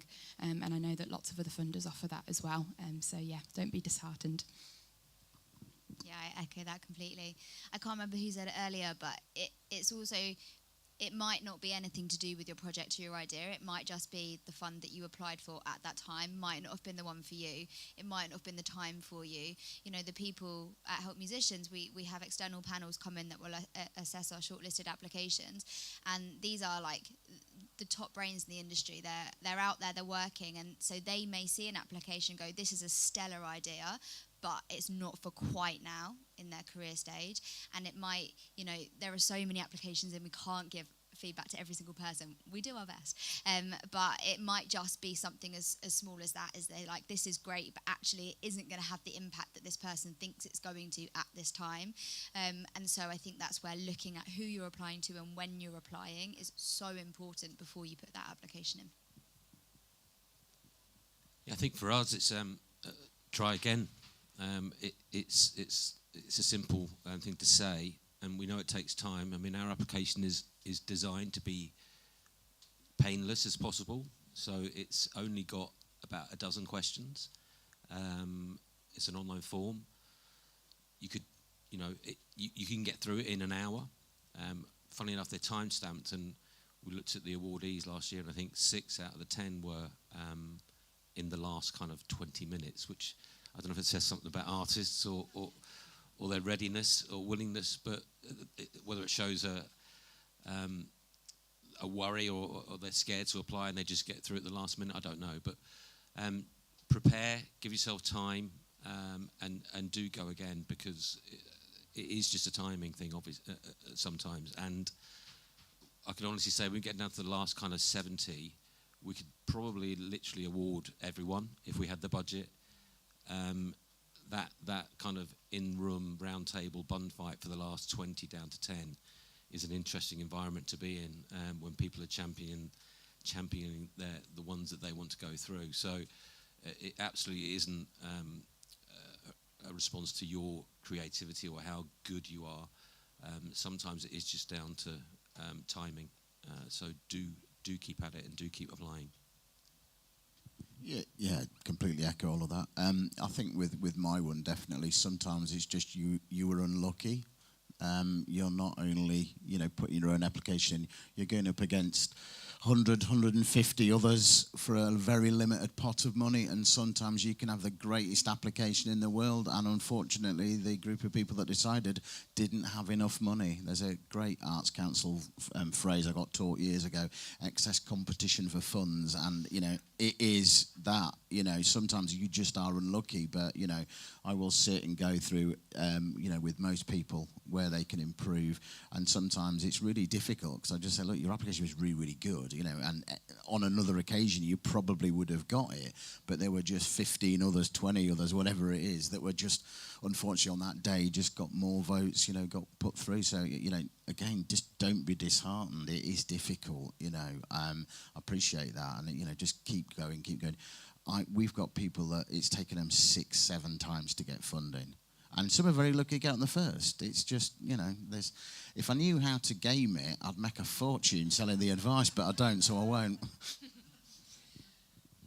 Yeah, just again, to echo what everyone's been saying, don't be disheartened. You know, you might not get it first time round. And, you know, at that point, you've put an application through, you've kind of done the bulk of the work, go back over it, go to any feedback you get given, take it on board, go through it with a fine-tooth comb, get someone else to read over it. It's amazing what a second pair of eyes can offer. And yeah, not everything always works on the first time, so just keep going, and yeah, be persistent, don't be disheartened. Dare I say try again? No. I think, well, one of the things I've observed is a lot of like, when you apply for youth music, when you apply for the Next Gen Fund, you have to have a referee. And a lot of, like, for instance, young artists and whatnot, their referees come from projects that we funded through our organisational grants. But what I've noticed sometimes is that sometimes they'll apply and they won't get it. And the person, like, if we know whoever it is the referee was, they would have been like, I hadn't even realised that person had applied for the fund. We told them to, but I hadn't realised it. And then they'll go away, they'll speak to that referee, they'll have a second pair of eyes on that application, they'll look over it, they'll resubmit it, and then they'll get funded. If you have people out there who can look over applications, then get them to look over it as well. Don't just look for the feedback is important, but sometimes you need someone who's had that. It's not their first rodeo, and like they know what they're looking for, do you know? So just get a second pair, third pair of eyes on it if you can. 100% what you said, but what someone gave me the tip once, that if you can make it so that your granddad or your gran can read it and make sense of it without having any knowledge of the industry or the terms, and let them ask you, what does that mean, and help you refine it in the simplest way, it probably means it's really easy. And I think that's probably it wasn't my tip, I stole that from someone else, but it sounded good, so I thought I'd share it. Fantastic, thank you. Lots of great advice there, and definitely just keep trying, try again, speak to people, get other people to have a look at your applications. There's some great advice there.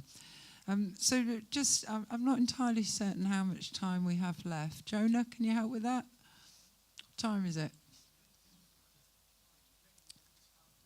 Oh, thanks, okay, we've got a little while then, that's great. So connectivity between funders, I mean, we're talking about an ecosystem.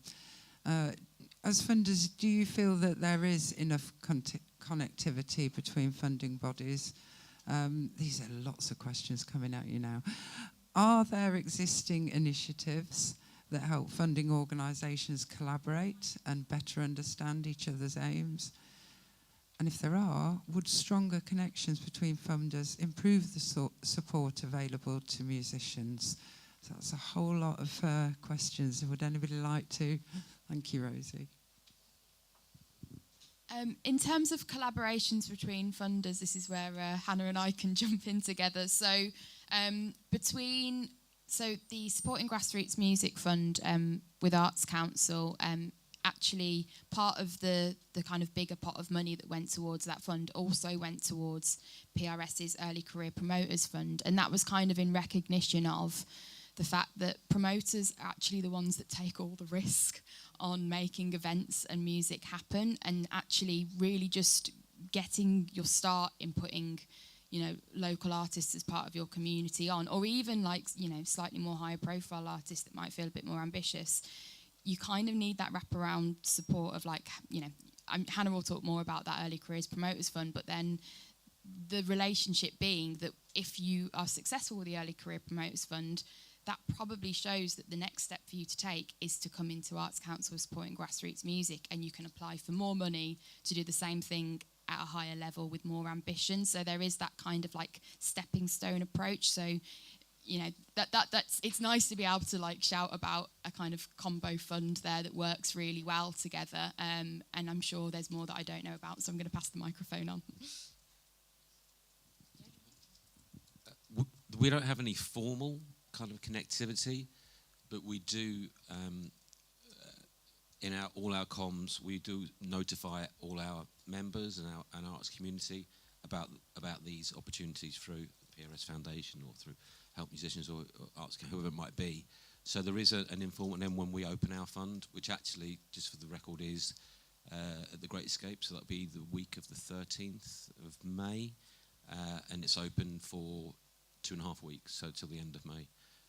So there's only a short window for our fund, but yeah, we tend to use partners to make that announcement to their communities, to the MU, we'll put it out to their membership, just to try and get as broader reach as possible.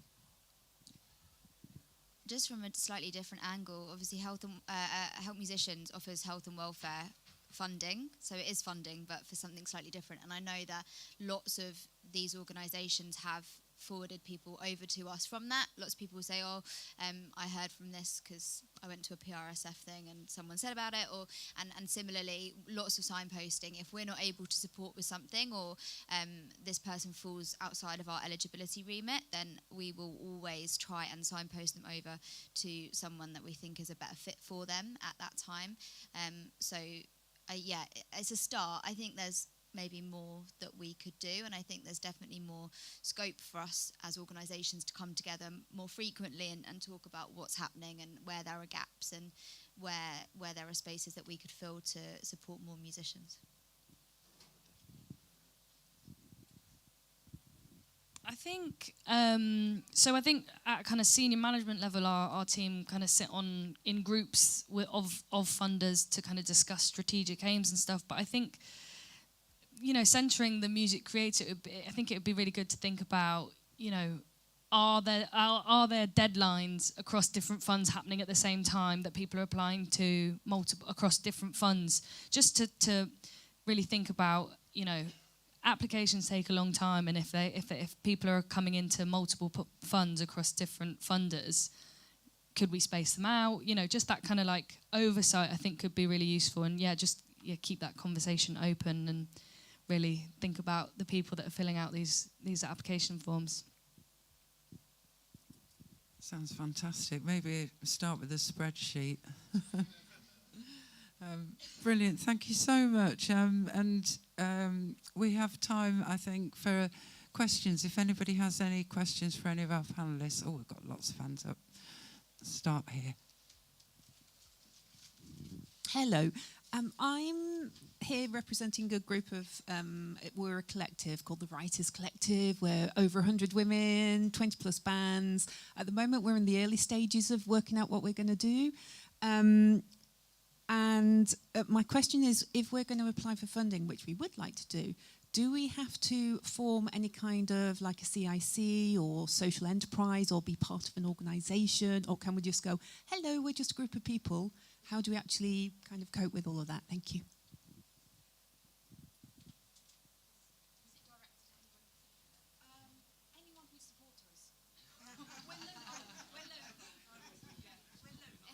I suppose Arts Council is probably the more flexible of funds in terms of what could probably take on a project like that, and in terms of that's kind of what we call like governance, like what, are you a CIC, are you a charity, you're an organisation.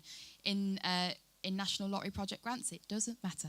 It's all to do with just, how strong is the project and how strong is the application. And so, it doesn't matter that, you'd be applying as an individual or as an organisation. Just off the back of that quickly, I didn't say, but we support musicians only rather than organisations themselves. So there's a distinction there that's maybe useful to know. It's the same with us. So we're supporting artists only. Managers can apply on their behalf, but actually it's for artists. For us, you just have to be based in the UK. But I mean, literally every single person here's fund will have a criteria on their website. So, just look them up. For us, so we have our organisational grants. We have our Trailblazer and our Catalyzer grant. But I think for the Trailblazer grant, which is a smaller pot of money and for more newer organisations coming into our sort of portfolio, you would have to be like either a company or like a charitable company or something like that. And you would have to, I think, if you wanted to apply for the maximum, which is 30k, you'd have to have been constituted for at least a year. But if you've been constituted for under a year, then the max you can apply for is 15k.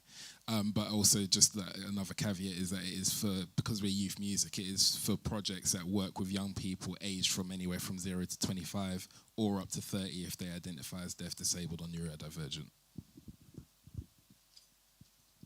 Thank you. Any more questions for our panellists? No? Okay. Well, thank you so much for a really interesting discussion. And I love the thought that as funders and funding bodies, there's room to have more conversations.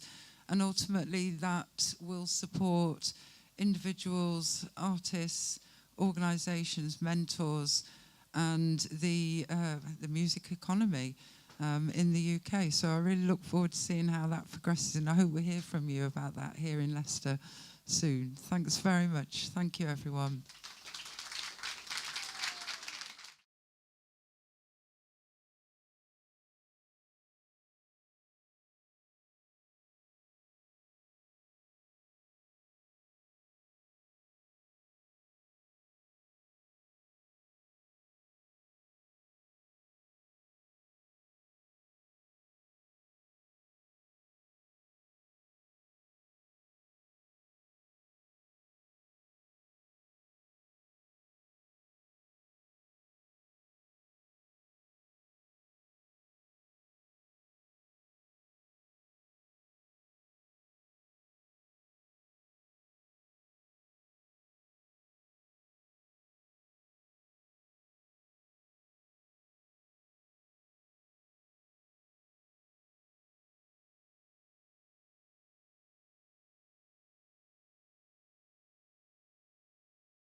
just about to grab a pint or a drink, come and make your way down and have a sit down in the audience. It'd be great to get underway. So my name is Mike Kill. I'm the chief executive for a trade body called the Nighttime Industries Association. We're a sort of national trade organisation that looks after all the clubs, pubs, restaurants, festivals, and etc. across the country, about 10,000 different businesses. And I've kindly been asked by LMC YAS to come and talk about something that's really, really important to us as a subject. And it's really as simple as this. It's the connectivity between business, artists, talent, and the audience, and how we can start to make a difference collectively in a really, really challenging economic environment, but also in a very challenging touring and talent environment that we know is difficult as a promoter. We know it's difficult as up-and-coming grassroots talent. But we also know that there are economic challenges in terms of the platforms and spaces that we perform within. So we're going to try and attack that today. To start the ball rolling, I'm going to do some introductions, but someone tells me it's Ashley's birthday today. So we're all going to start with a bit of happy birthday just to get the ball rolling. So in traditional rugby fashion, stand up, put the pint on your head, and let's... No, we won't. We're not going to take you through that, but happy birthday, mate, and have a good one, and thank you for...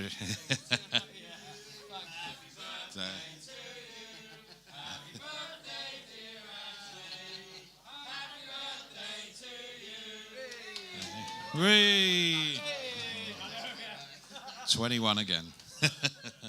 So look, we're going to start off before we get into the nitty-gritty and do a few introductions, initially for the birthday boy, and then we'll work across. If you just introduce yourself, where you're from, and a little bit of background, that would be fantastic.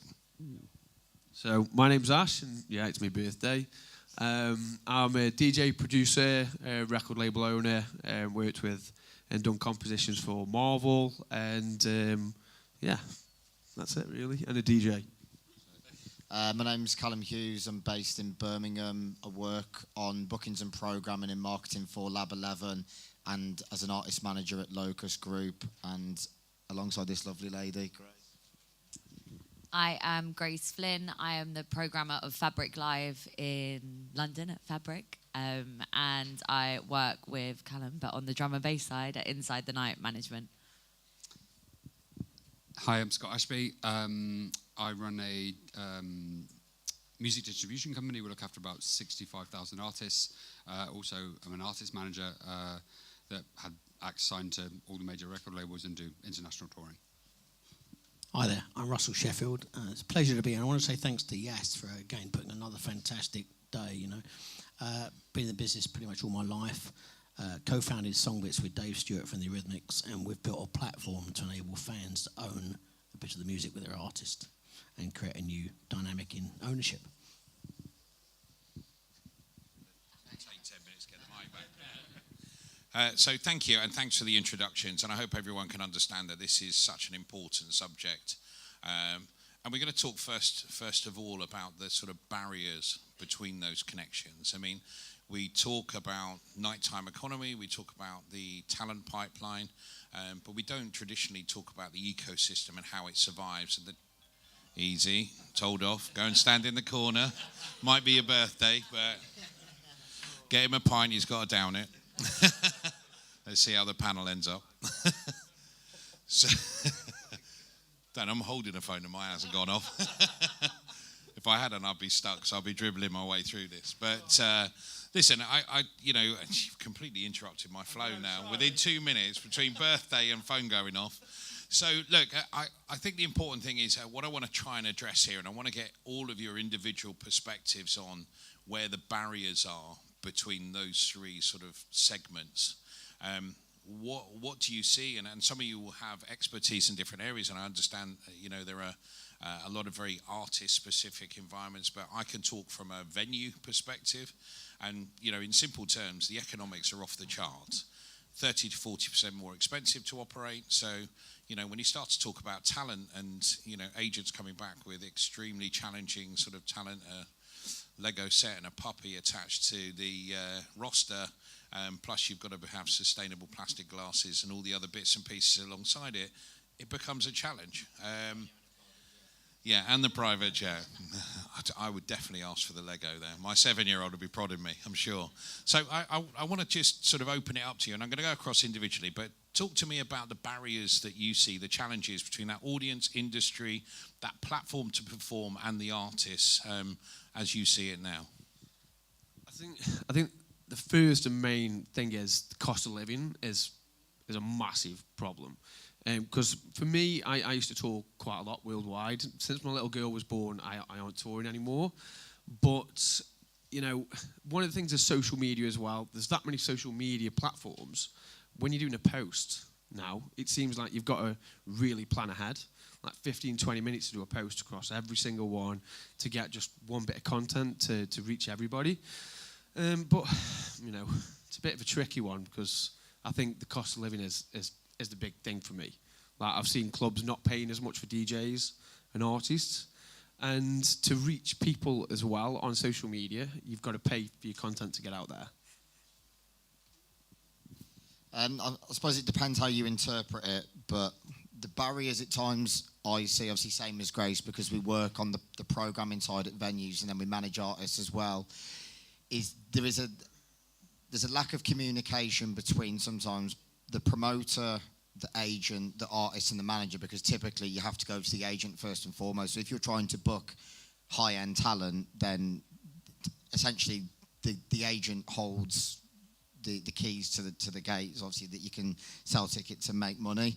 That's why I just try and, where possible, streamline the comms. But then, don't get me wrong, I work with some fantastic agents. I'm not going to tar them all with the same brush, but there are some that are out there. Agents work on commission. They know that when they've got an act that is worth a lot of tickets, that's where it becomes an issue. Then, like you were saying, then, in terms of the cost of living crisis, more money is made at the top of the industry. So if you've got a venue that's 10,000 cap, 15,000 cap, everyone's working together within that small ecosystem. There's more money to be made in terms of, I know that the fees are higher, but it's the ticket prices, the bar spend, everything else, but then everyone else suffers lower down the ecosystem. Don't get me wrong, I know that those venues serve a purpose. There's artists out there that fill those venues and the demand is off the scale, but within the culture there needs to be a place for more intimate venues, whether that's 200 cap, 500 cap. I mean, even 1,000 cap venue is considered small now, which is mental. That's because of how big it's gone, when in reality it's actually still quite big. But yeah, I think something I see a lot, and I think from both my artist perspective and booking at Fabric, believe it or not, is actually considered an underplay because we're a 3-room club. You're kind of never going to get the big money that you could get at a Coco, which is a similar size capacity, whereas they can just give you, a big artist 20 grand flat.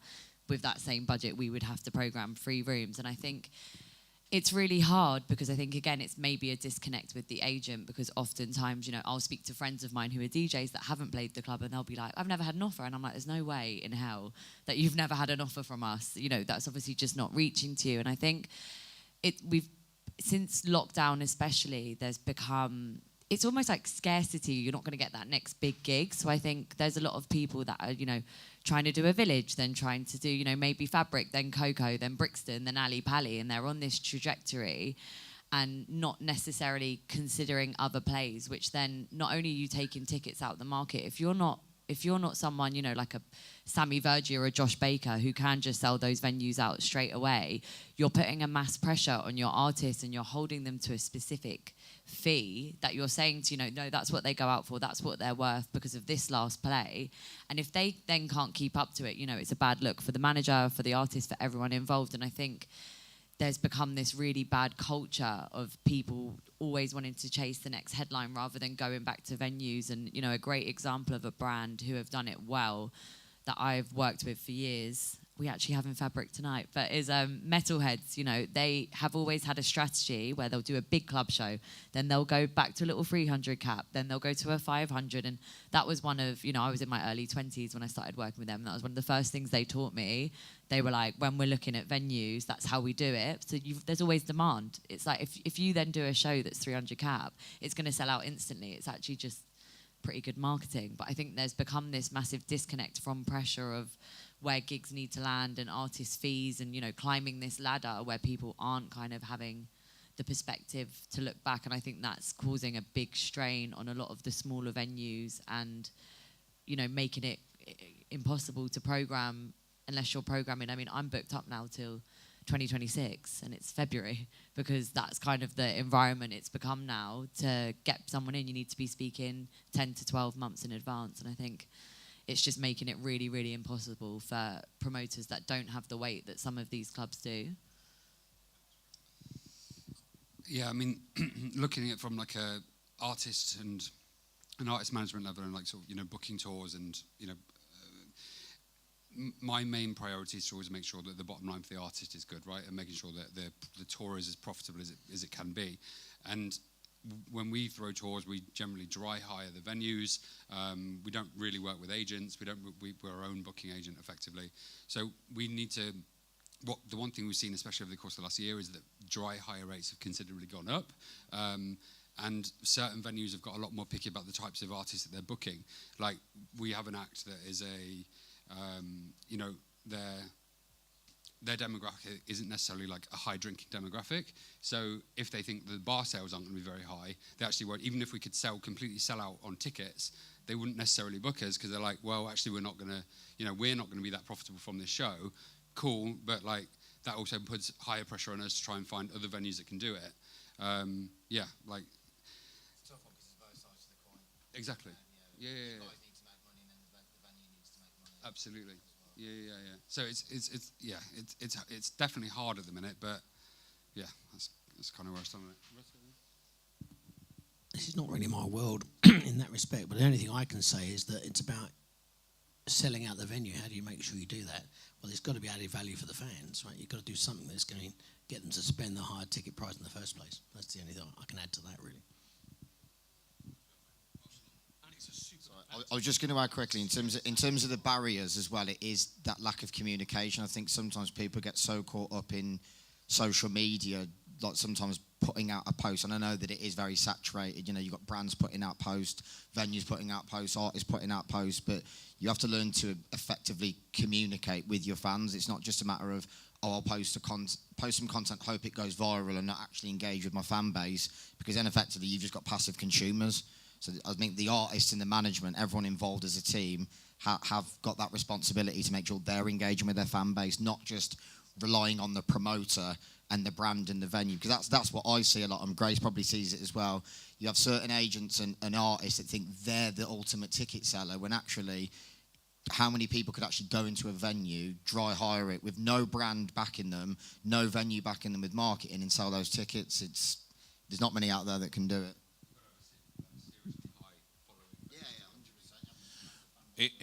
It's interesting, and one of the subjects I wanted to come into is more the grassroots thing. Now, obviously, we've seen the likes of the government, Music Venues Trust, talk about the £1 levy, and promoters are all sat there going, right, well, if I give back £1, where's it going? And lots of questions about where those sort of challenges are. But one of the big things is, while we talk about, in general, the connection between audience, the promoter or artist, and the venue, grassroots is always something that's got to be on our minds as we start to develop talent. And there's a few things that I sort of recall from this that's quite interesting. When you talk about venues, one of the biggest sort of gaps is mid-size venues. And I think some of that has been curtailed by agents overpricing and trying to drive bigger audience proposition for a profit position, which has made it very, very difficult and probably placed a lot of those artists outside of those mid-range venue challenges. Price culture has become an issue, as many know. The selection of venues is somewhat to do with the onerous policing side as well. I mean, you talk about grime as artists, or Afrobeat or anything like that. I mean, there is a huge amount of pressure in terms of the profile of artists that are allowed to play. But it's almost like that property thing. At some point, there's going to be a ceiling where people won't pay, the audience won't pay, the venues won't pay, and people are going to have to go back to basics, which is the affordability element, accessibility in terms of live or electronic, and we start to come down with a bit of a crash, and there is a reality to where we are. One of the questions that I would say, and I'm going to bring this on in a little bit, is have we almost overcomplicated the communication between artist, management, agent, venue, promoter? I mean, when you add the 10% together, you start to get a little bit worrying. So, the question I'm going to ask now is, what can we do to support grassroots in terms of breaking down those barriers, particularly for promoters and artists? And do we need to start streamlining that process? I'm not going to answer that straight away. That's gone straight over my head. Who wants to kick that off? I think the points have kicked in, to be fair, by the sounds of it. So definitely, like I mentioned earlier on, the way that me and David obviously works with Grace as well, who is director of our management company. We operate as partly like a management company, and then we have an in-house agency, but we generally try, I do as well, not in terms of a micromanagement side, but to streamline those conversations. But I think that's why, once again, similar to Grace, but because we sit on both sides of the fence, you have that empathy from both sides. You have it from the promoter side, and then you have it from the management side as well. And I think that's where clearly there's a lot of issues, because artists aren't able to even know that those offers are coming in the first place.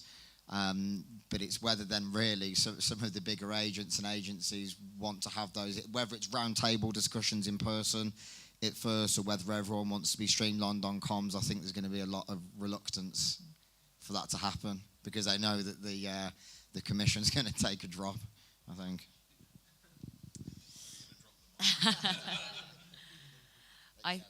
I think there needs to be more responsibility on perhaps your WMEs, your Wassermans, your UTAs, to look at their top tiering, especially in my world, electronic artists. And I think there needs to be some form of initiative where, if you've got a DJ who's going out for 20 grand, 10 grand, 15 grand, 3 times a week, and they're earning good money, you should put into at least once a year a small tour in, London, Liverpool, Manchester, Leeds, Newcastle, wherever you're going originally. And actually it should be a conversation where it's a responsibility on the agent, the management, and the artist, because I think without it being, I get it, right? So if one of my artists said to me, hey, can I turn around and do 200 caps? We'd go, unless there was a reason that they wanted to do that. As a manager, you're going to question it and then go, oh, but we're doing this. Not saying no, but it's going to be more question. Whereas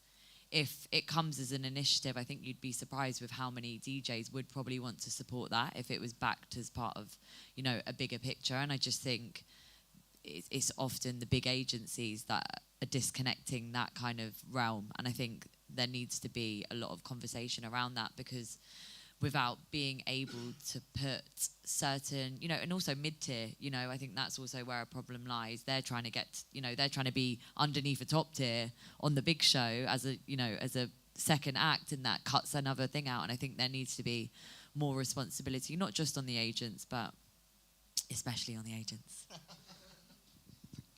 Yeah, so it kind of comes back to what I was saying before, like when you're looking at all these different commissions where everyone's taking their bit, like,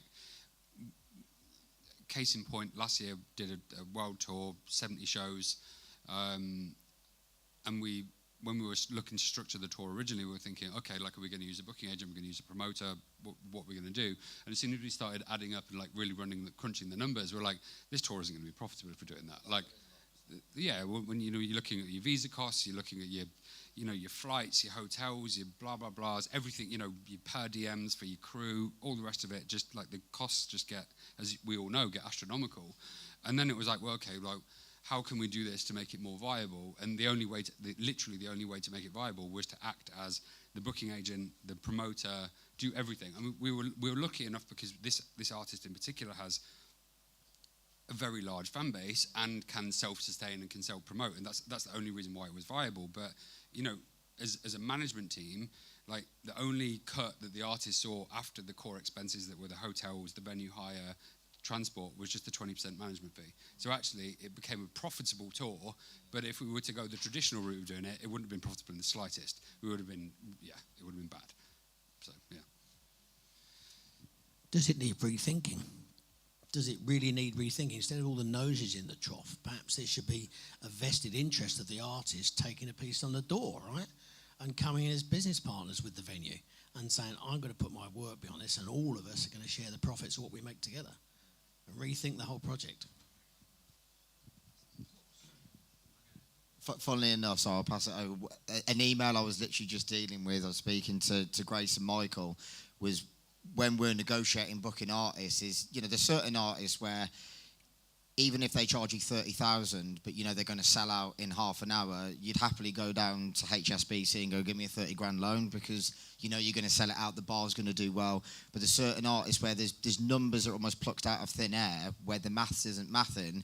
You're like, well, why is it that the agent and the artist should share the reward completely and the risk is completely on the promoter? By rights, it should be everyone should share the risk as much as they share the reward.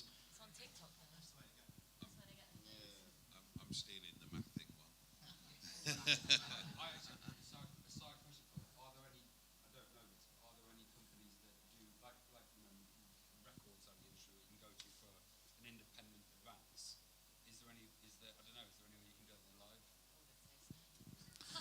Not at the moment. So that kind of leads into a sort of bigger question. We talk about grassroots. I mentioned the £1 levy that everyone's talking about. In terms of live, when you look at Taylor Swift's and these sort of, the £1 levy is probably achievable to a point.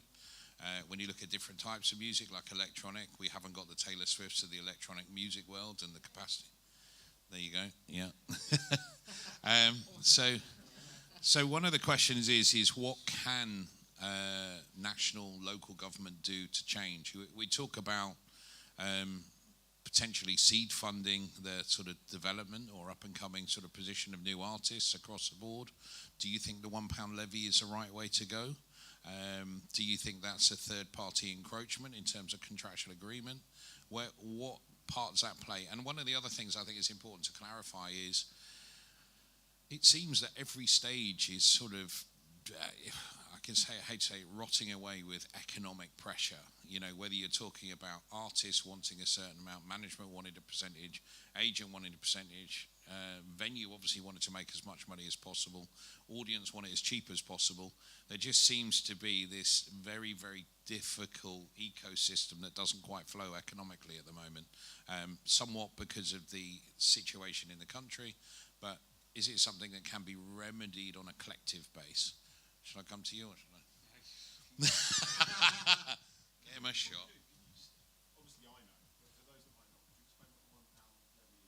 Right, okay. So what's happened is through the DCMS Select Committee, which is Dame Caroline Dinage, they have agreed on a voluntary basis through a report that was done around grassroots music venues to ask the industry in terms of concert and arena venue size spaces to contribute a voluntary £1 from every ticket. So the idea, sorry if I'm talking, when your assumption is a downfall of preparation. So that £1 ticket, £1 from the ticket goes into a pot and then it is distributed to support grassroots music venues. The challenge you have is obviously if £1 comes from the top and goes to the bottom, probably one of the biggest voids is the midterm venues. So it has to be ecosystem driven, or otherwise you're actually stalling at the point of grassroots. Because if you develop more grassroots spaces, artists start to build, they've got nowhere to refine their craft. Hello. Did you want to put your hand up? Or?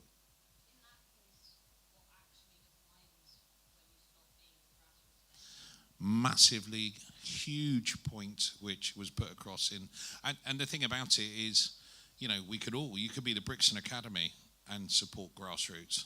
Is it capacity-led? Is it output-led? Who decides what a grassroots music artist is? So there are lots of interfering challenges. But listen, I'm going to pass over just to bring... Do you want to come into that? Sorry.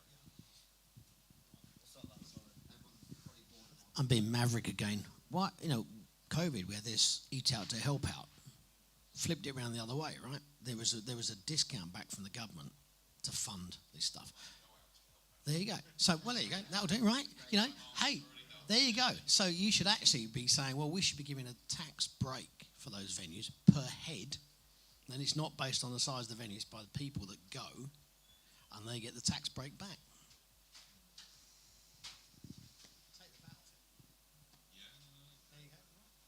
Yeah, I mean, it's...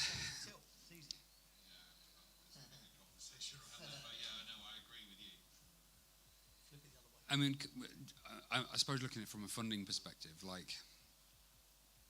both on an artist level and also on a venue level, I don't necessarily think it's clear where people can go to for funding and what funding is available to them.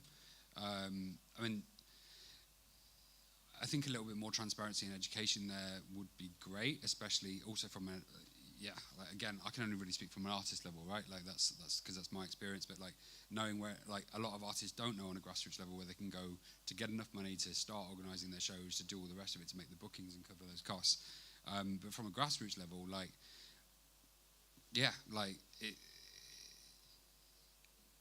it's strange because I feel like this is kind of only really a thing that's affecting the UK at the minute. It's not necessarily affecting the rest of the world. Like you go to the grassroots venue in like across Europe or Japan or like, maybe not America, but certain places, and they're absolutely thriving. And then you go here and they just look like toilets. It's not good. I genuinely think it's because we've had consecutive governments where the country's been poorly managed economically, top to bottom. Genuinely, because you do go to the likes of Holland and places like that, and the scene is thriving. The economy's thriving. There's a lot more going on. Whereas living in Birmingham, I think the council declared bankruptcy, so there's a massive black hole there. Then I think Manchester, to be fair, does seem like it's thriving. Obviously, there you've got Man City, you've got Man United, you've got the Corp Arena, there's a lot of Middle Eastern investment, but that's external, overseas, foreign investment. London's London. London will always thrive because obviously it's the capital city. But other than that, the further north you go, it seems like generally the keys are kept by the gatekeepers in London for the most part. Whether that's record labels, obviously a lot of the best venues are in London. That's nothing against London. It's just that's just the way that it's run. But you'd like to think. Okay, you'd like to think that the government should have a moral responsibility to protect the culture. But me and Michael were talking about it earlier on. It was a nice surprise when I had a little dance with Angela Rayner backstage at Parklife. I thought, a politician that likes house music or electronic music. It was a nice surprise because a lot of them, they are out of touch because the backgrounds they come from, if you're privately educated, you're from like a very wealthy, privileged background, they don't care about our culture. They'd rather take a backhander from a developer who wants to build apartments. That's where they make their money. They're not really bothered about the culture, sadly. So, I think the difference is, and particularly in Europe, and we talk about sort of movement and Schengen province issues, but taxation is very different. And if you've got the financial headroom, you can also pay more. And what's happening is a lot of the artists are going to Europe and other countries because there is more headroom to pay more. And that's impacting us on a domestic level because we can't keep up with those rates because of that sort of position. So the reality is we're kind of in a spiral, a circle that's going downwards, which is hugely challenging. And there needs to be something that's going to change to give us that sort of headroom or that space financially. Quick question on the back of that. So, for example, there was and this is more of a question to yourself, to be honest with you. But last week, or in the last 2 weeks, there was a 30-year-old venue in Leicester. If anyone from Leicester may know it, it's called The Musician. It's like a real staple. It was, I wouldn't necessarily call it a legendary venue, but it's a venue that held the hearts of a lot of people, and it closed down. And that's like maybe a 250, 300 cup venue that no longer exists in this city, and there's nothing to kind of fill that void or fill that space. Like, do we know if the government has other bailout programs or anything like this? Is there anything being talked about, or? Yes, but it's not very clear. So the clarity is, I mean, you've got the Arts Council, which are a conduit to funding. There's grassroots funding, which is out at the moment, that will last up until, I think, September. You've got specific artist funding that comes through Arts Council. You've got PRS Foundation that are doing funding. But they're not very, and it's well subscribed, and it is a postcode lottery, if I'm going to be really honest. Yeah, so what you'll find is London will have a huge amount of applications, and they will only be limited in terms of the amount of money proportionately they can spend. There are other things being negotiated, but not to the point that it's going to effectively reach what we need it to reach. And I think the challenge is we've got to think a little bit outside of the box. And some of the things that we've been talking about is a VAT cut. Just a 2.5% VAT cut from a volume perspective would make a difference. But NIC is also the other thing that everyone will have to look at. And I think that's proportionate to size of business. So I think the smaller the business, the higher the threshold, the better position. You're never going to get a change in business rates, and you're not effectively going to have outside of bricks and mortar. But anyway, look, we'll get into the economics, and it gets to be banging my head against the wall talking to politicians on a daily basis, so I was hoping to come to Leicester and not. But so the other thing that I really sort of wanted to talk about is what can the industry do? So what can promoters and venues do themselves?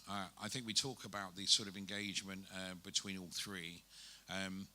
I think there is the simplicity of it, and I talked to someone the other day, is that at some point someone's got to go, right, these are all the venues in Leicester, these are all the promoters, these are the days that we're available, and these are the opportunities, boys and girls, and etc. You know, please have a look at what's available and see if you can fill the gaps, because ultimately we both work, you know, symbiotically. What else can be done? How can we work together to start to, because I think as soon as we start working together between promoters and venues, etc., then the audience will come after that, because that's when we start to develop. I can go from that just on a Leicester basis. So this was a conversation that I was having with someone last week, actually. Like, you know, you're looking at the venues in the city and the events that are going in the city. As far as I'm concerned, and you know, I work in this industry, like, I don't know if there's a centralized place where anyone, a fan, you know, a consumer, can go to see all of the events that are running in the city in any one given point in time. Like, there's no single website, there's no single...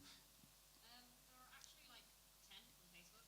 Okay, but no one knows where they are or who they are or what they are. The main thing about it is none of it is organised, so you'll have stuff like the Leicestershire Music Association, and then the Leicester Music group chat, and the Leicester Music this, and Leicester Association. But, there's so many. The Leicester Music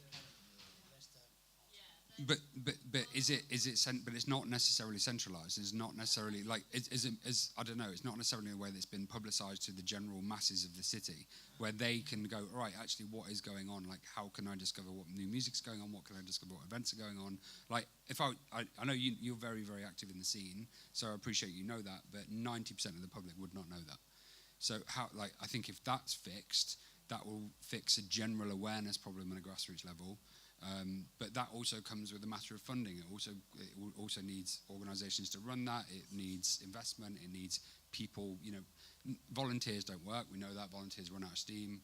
Like, you need someone who's on a salary or is committed to it on a long-term basis. And it also needs a level of marketing. It needs a level of funding to get that awareness as well. I don't know. Maybe that.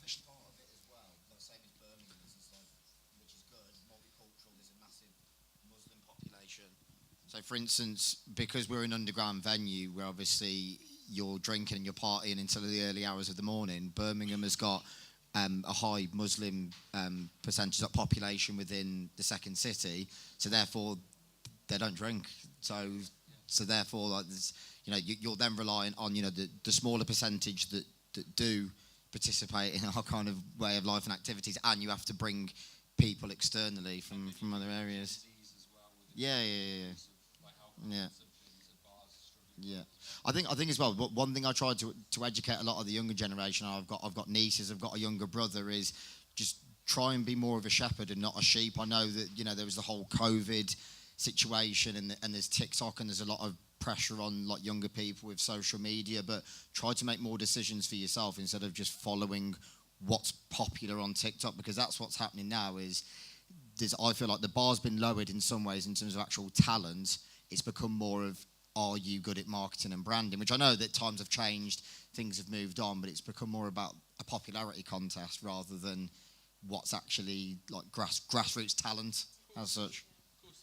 I mean, I'm not going to mention names, but this day and age, if you're good on social media and really good at marketing, that's going to overshadow the talented people. It's just the way it is. This, you know, like I know a lot of DJs and producers are insanely talented, but they're not getting booked because they're not that good at marketing or that good on social media. It's just, yeah, go on. So in a world where you're putting almost 1 million tracks on Spotify every week, yeah, how do you surface new talent? Yeah, that's my TikTok. The harsh irony is, if you're not working with a major record label because they've got relationships with Spotify, Apple, all of the big digital streaming platforms, if you don't go viral on TikTok where your record is discovered organically, independently, then trying to cut through the noise when, like you say, there's that much of a large volume of tracks going out. Or if you know an editorial person at Spotify. Yeah. Which, I think there's other ways. I don't think that's... Yeah, I'd push back on that, right? So I think the main question I have for the whole group is, we've seen Fred again, right? Fred again created culture. That's what he did. He made music, but ultimately Fred created a culture and a community, giant community that believed in him and his vision. Who's doing that? Who's like the small Fred again? There's loads. Right? Who are they? Like, I'm not opposed that it already exists. Like, genuinely, I've been in this scene for 4 years through my university.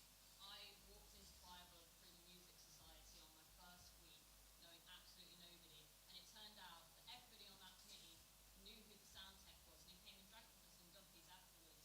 And then suddenly, three other sound techs from around town, within the next month, I had jobs in pretty much any venue that I needed. And realistically, if you are going to all of these grassroots venues that we say we love so much and we want to protect so much, I probably don't go to any other bars in town other than just, you know, the Fireblood, Duffy's, Big Dip, all of these places that are actually part of my industry and do support me and give me jobs. And if not, they know I'm struggling student here. You can have a free cup of tea this time. It doesn't matter. And those communities already exist, and realistically, it's hard to find. But I think the thing about it is it's great to have existing communities, but how do you expand those communities? And I think the challenge that you have is, I do agree with you, but how do you create an energy to expand that? And I mean, give you a really simple example. You've got some interesting people doing, I mean, we talk about live music, and I'm sure you're talking from a live, and electronic is another point that needs to come in as well. How do we encourage that growth? Some of it is about, let me just finish my point, 2 minutes. So some of it is infusing that energy to get people to take risks or take chances or change or not. But then again, you've also got economic limitations, which is the challenge as well. So you need the financial headroom to pivot. You know, if you talk about an electronic music venue, some of them are set up to do certain things, but, you know, like electronic music. But there are businesses out there that need to change and invest in that change. And I think that comes with live as well as it comes with others. So how do we start to encouraging that? And investment is a big part of it. I love the fact that there is a passion in the room about music being out there and communities being out there. But how do we infuse others within Leicester and nationally to start expanding that community to go further? Because I think that's what we're all looking to do. Sorry, do you want to?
So about immigrants and refugees, and this is where our music comes from.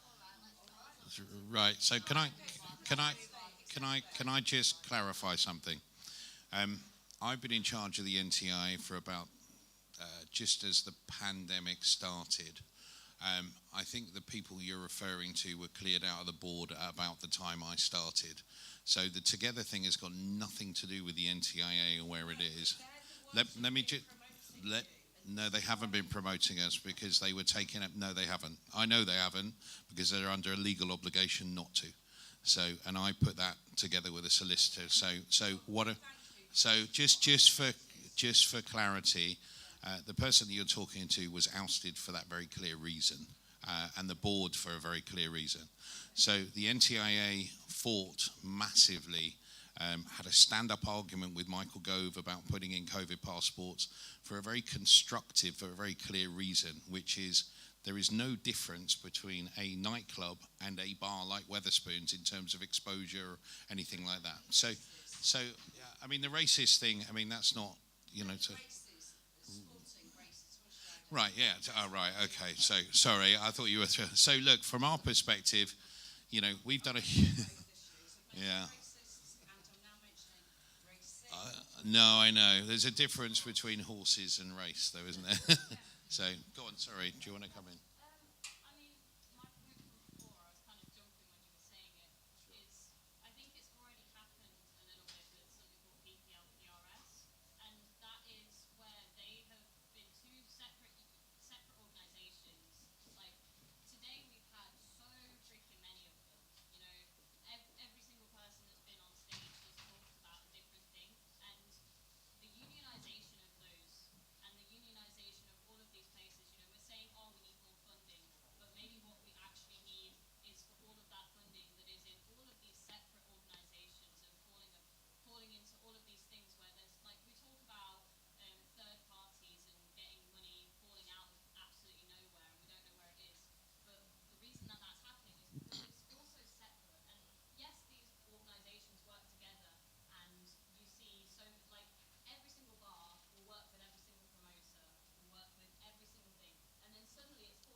You don't say. I'm just going to give you some clarity on PRS and PPL so you know the sort of organisation that you're talking about. PRS and PPL, particularly PPL, when you talk about SFE tariff, they take money from venues, from music that's played within public spaces. Yeah? Simple. So that money all comes from a venue per head going through into a central pot. Yeah? Right. Goes into so let me clarify so that you understand the organisation that you're talking about. Goes into a central pot, all right? All of us around the table want to pay artists for the music that's being played. Absolutely. No one but that money goes into a pot. They don't track the music being played in venues. They only do 40 venues in the whole of the UK, and then they use radio playlists to then distribute the money. So that means that they're saying Elton John and Ed Sheeran get an absolute bucket load of money. And then what you don't realise that happens is that money goes into a central pot, which is called the black box as such. And that money, when it's not distributed, the remainder goes to all the major record labels relevant to market share. Right? So you're talking about an organisation that, doesn't do really what it's set up to do. Say again. Still not changed. It's the same.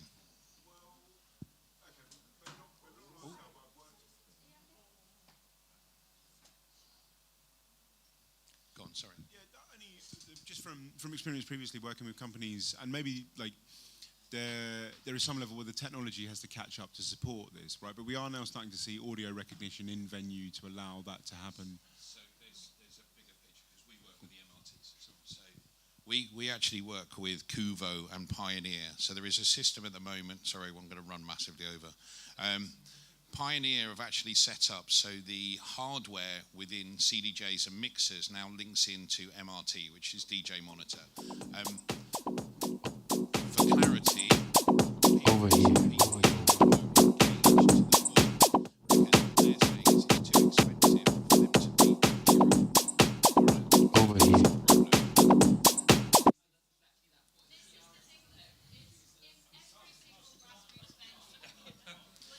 Yeah, strike.